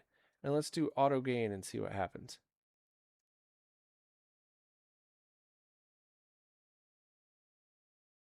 So it says they're all the same, and they're all slightly too dim, which doesn't matter at all. So I mean, I'm going to push the button anyway just to show y'all, but if this were my personal console, I wouldn't touch it. everything's just working. But let me press the button and see what happens. All right, one tap. So let me read through the instructions again, so we could together go through what this is. The small button on the board is needed for calibrating the threshold voltages for requantizing the RGB signals. When pressed, the board enters calibration mode and outputs a black and white image with some extra details on the side. Before you start calibrating it, make sure that your upscale is calibrated to the Lumacode signal. Use the 4-step color gradient on the side for reference, and set up your upscaler to show this perfectly and with some margin for error as well. So I guess let me try a regular screen, tap the button again.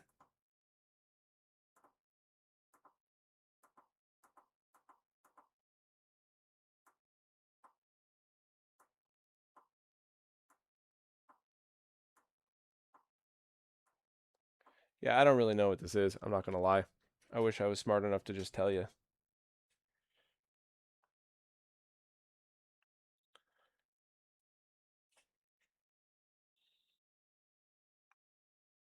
So let's do another Master System game. Let's do I'm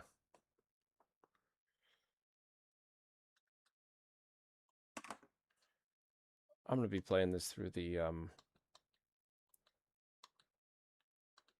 OBS window, but whatever.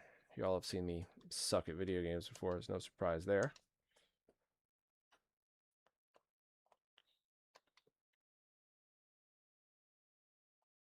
Oh, okay, okay. What do we have here? Advanced settings.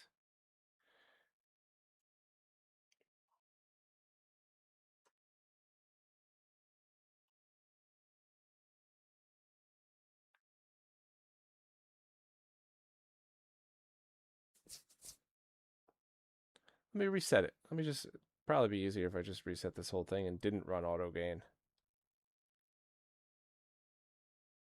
So back.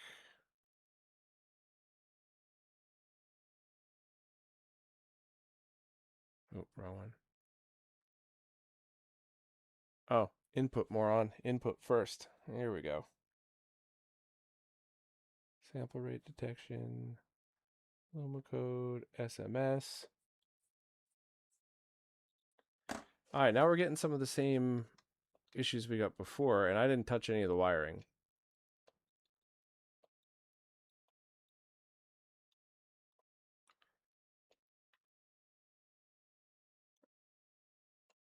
Now it's mostly okay. Well, all right, so I think I'm going to need Copper Dragon's help for this. I don't think it's as straightforward, but let's just keep going and see.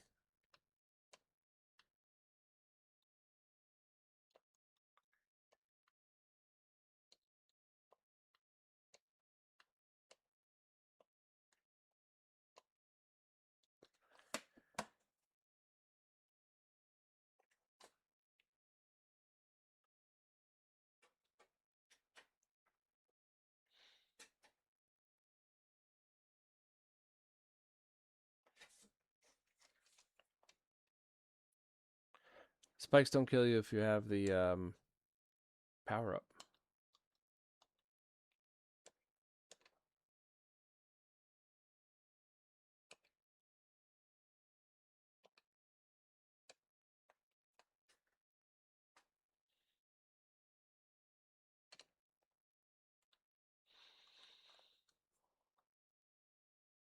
All right, so let me try Sonic again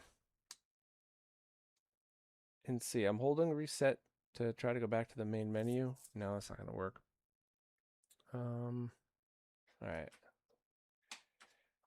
Because I'm wondering, that extra interference we saw, is it because of a different game? Or is it because, hold on. Is it because every time it boots, it restarts and something syncs differently? I don't really know. We're going to have to figure this out together.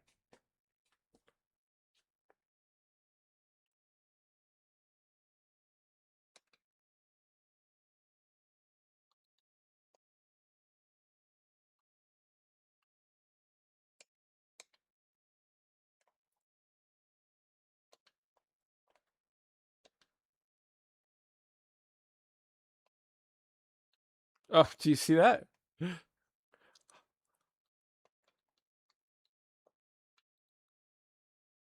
That's very funny. I'm super curious about something right now. Let me switch over to RGB mode. Oh, interesting.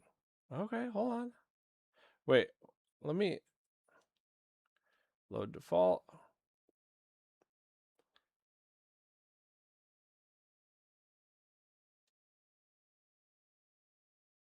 You guys are seeing that, right? You all seeing that?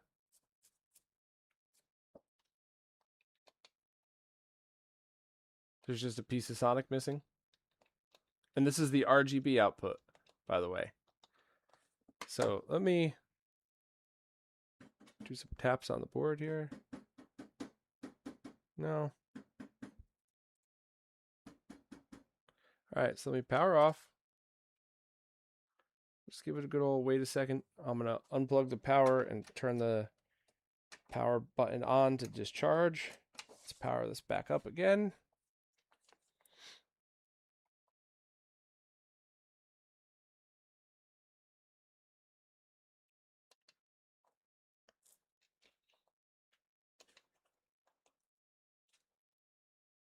All right, so let's unplug.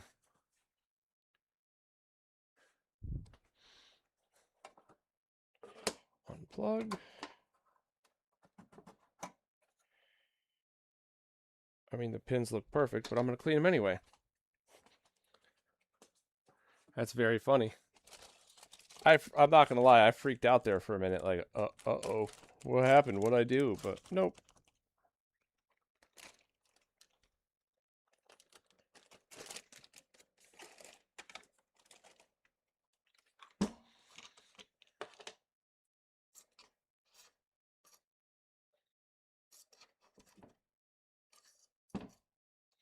All right.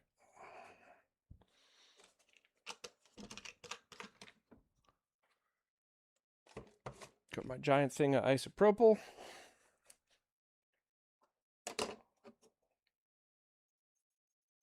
Tape head cleaner. No, this thing was perfectly clean. Well, it's worth a try. Let me dry this off and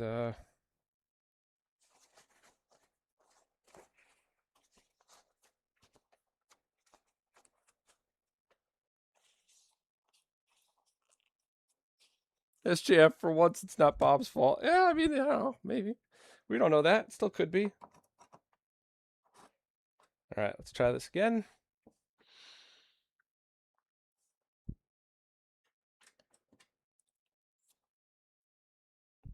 Oh, help if I plug the power cable back in. All right, here we go.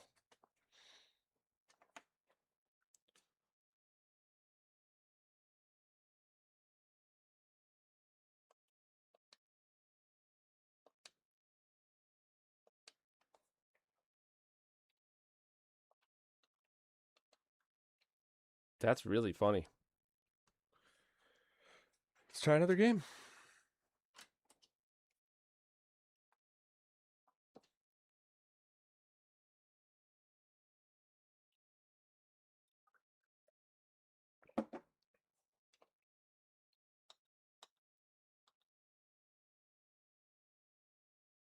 Where was Sonic 2?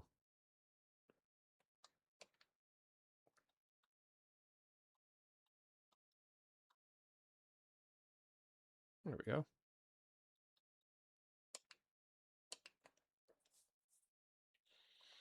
Ridge Racer, that is my method of doing these streams. Bob's fault until proven otherwise. Honestly, I know you were just kidding, but I'm not. I just assume what's going on is something I did, and it usually is. All right. Well, here's all of all of Sonic, and we got some visual glitches on screen to the left, and this is on RGB. We're all seeing those visual glitches, I'm sure, and the transparency of the Sonic emblem. So let's switch over. Enable Lumacode.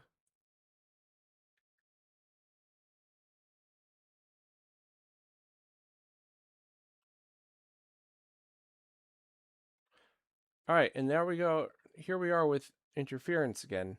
And I thought maybe this was because when we powered off and back on, that went away. And I thought maybe it was because I had tweaked the sync line to make it a more solid connection. But now I'm not so sure.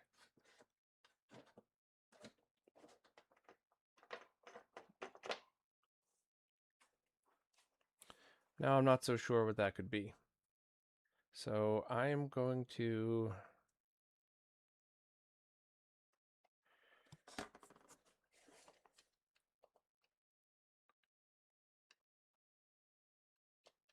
Yeah, Yoda, I'm sorry for not responding to you. I saw your messages. My gain was more about testing if the RGB levels were way off from the Lumacode board itself.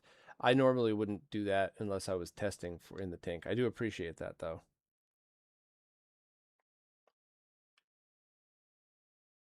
An Electron analog HDMI mod. What are you talking about? There's no HDMI mod for the SMS. This is as close as you're going to get. Could be dirty cart port. But let me try one other thing first. So power off, unplug the power, turn the power switch back on to discharge, and try again.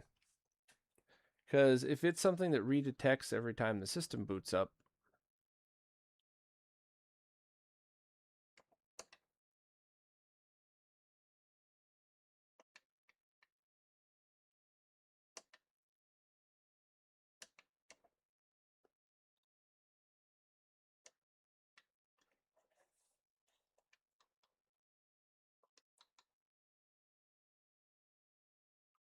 yeah, okay.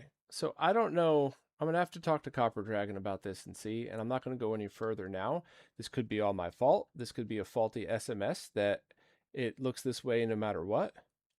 You know what, too? I am going to. Well, first, let me stop jumping so I don't drive you all crazy. Let me go save current profile as 0. And then we're going to go into manage profiles, load default.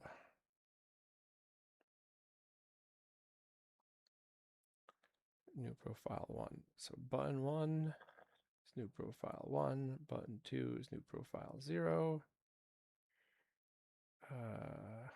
Wait a minute. Hold on. Input source.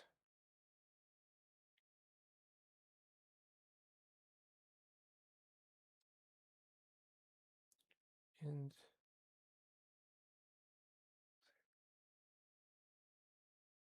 wait, no, autofill in plus. There we go. All right. So this way we should be able to switch back and forth at the push of a button. So we got interference on Lumacode right now that wasn't there a minute ago. And we still have the glitchy Sonic Lives emblem in the left. This is also a great way to switch between them just to see.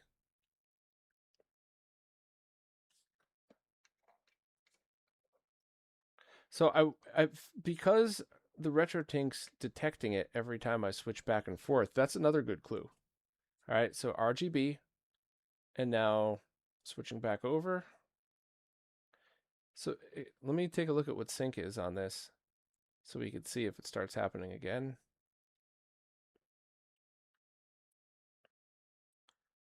So phase is at 0.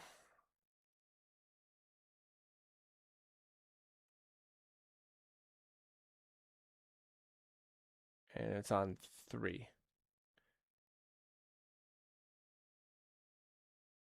I'll just leave it off and see.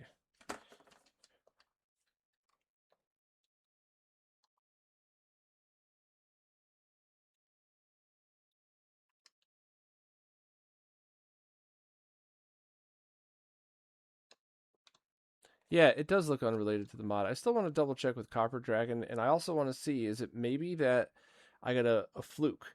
Because one of the things I've absolutely seen before is you need to calibrate something perfectly before using it, but for whatever insane reason, it just happened to be the right number when I got mine.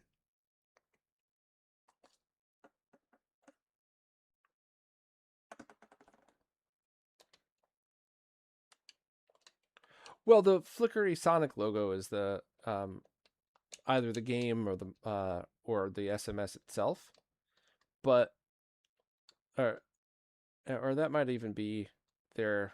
That might even be intentional to help with transparency over. And you never know with SMS, but oh, you know what? We could fire up the Mister version in a second just to try that exact thing out. But here we go. We have RGB working as well as it can. Stock RGB. This is not the Zaxor mod. Right, it might be similar to the green lines I got on that. That's what I want to check. But let me switch over. Now we got Lumacode, and now we do. All right, wait, hold on. We have these advanced sample rate detection. It's back to auto 3.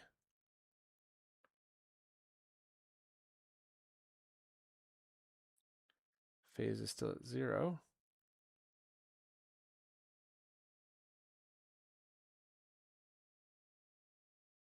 Okay.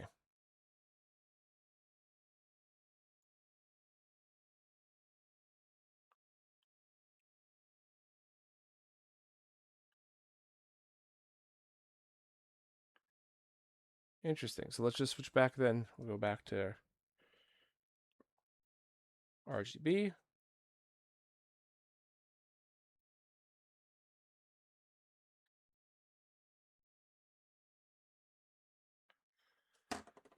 Well, here's another thing that we could do. I know this is going to be ridiculous because we don't have the ability to do anything in 3D, but let's check out the built-in game to remove the cartridge slot from part of the issue.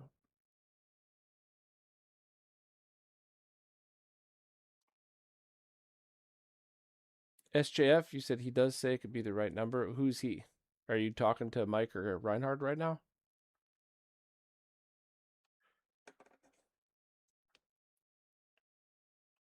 So that's RGB, and we're still seeing some interference on screen, some like little horizontal glitches.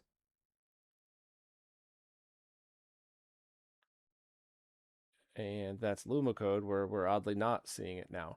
So let's just let this roll for a minute. Oh, okay.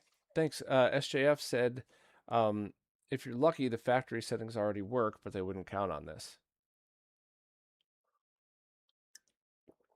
Well, I think I should do a follow-up stream with Copper Dragon then. But I'm going to purposely let this run for a couple minutes. And I'm going to grab a Mister and fire that up as well, just so we could kind of compare and contrast real quick. And then the stream's over. I'm still calling it a success, even if there's a couple of bugs to work out, because it doesn't seem like Lumacode's the problem at all. It seems like either I got a bum SMS or it's just a couple of final tweaks on the digitizer board or something. Oh, wait, I'm going to actually need some SMS games in order to do that, huh? Hold on, I'm coming.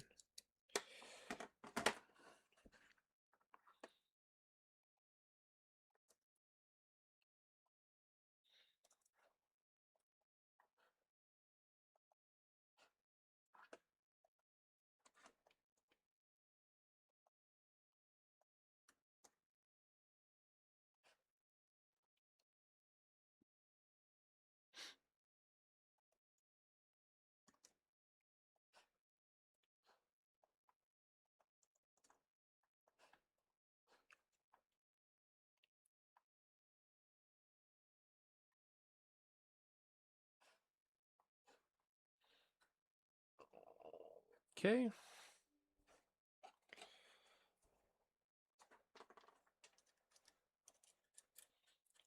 I'm going to let this run, and then I'm going to just pull the HDMI cable and switch this over to Mister.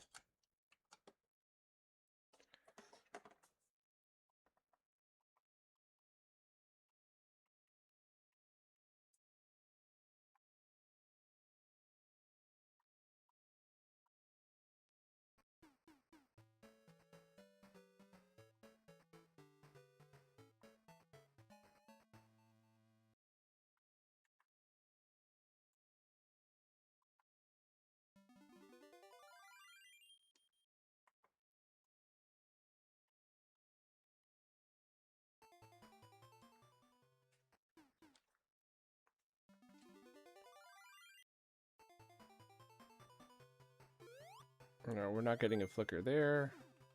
Getting some. This looks excellent, obviously, because it's Mr. via HDMI. But I think that's kind of another thing that might be. Let me do Sonic 2, and then I want to switch to Missile Defense, and then switch back to the other one, so you could see Mr. and Lumacode, one right after the other.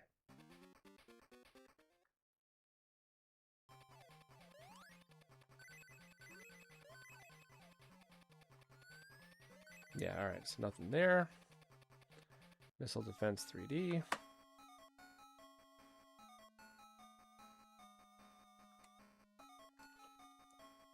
All right, so we're looking at a Mr. FPGA right here.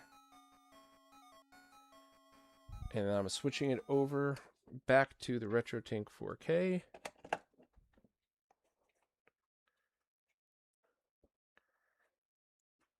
That's pretty darn close and very impressive. That's RGB from a stock Master System.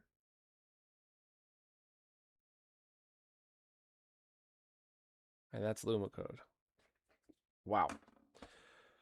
All right. Yep, I think we're calling it. I think that's it. I think that's all we need to know to get this one moving along. That's very cool. So thanks to everybody who joined me for this. Thanks to everybody who was patient and helped. Thanks to Zaxor, obviously, for letting me borrow his, for helping me with finding the easiest install points. Definite huge shout out. I'm gonna contact Copper Dragon and just see if we could do a live stream finalizing this. But I think this is awesome, and I'm pretty pumped, to be honest with you, for what this could do and what this might mean for people who are only using it to go to a flat panel. Once again, if you are somebody who uses an RGB monitor, a BVM, a PVM, doing a true RGB bypass is better, or just leaving it alone and appreciating a Master System for what it is. But if you mostly game on a flat panel, or if you use composite video on a CRT and RGB on a flat panel, and you already own a RetroTink or an OSSC, this is pretty amazing and very impressive. So I will talk to Copper Dragon, and I'll also see if there's any possibility that soldering to any of the points that I did could have caused that. I don't know if tapping power and ground from IC6 or 7 could have introduced any interference at all, but I guess we'll find out. So thank you all very much. This was an Jerf Copper Dragon finally bailed SMS out of jail. I love it. I'm stealing it. I'm stealing that, and I'm putting it in the video. So yeah, that's awesome. Thank you everybody for hanging out. This is very cool.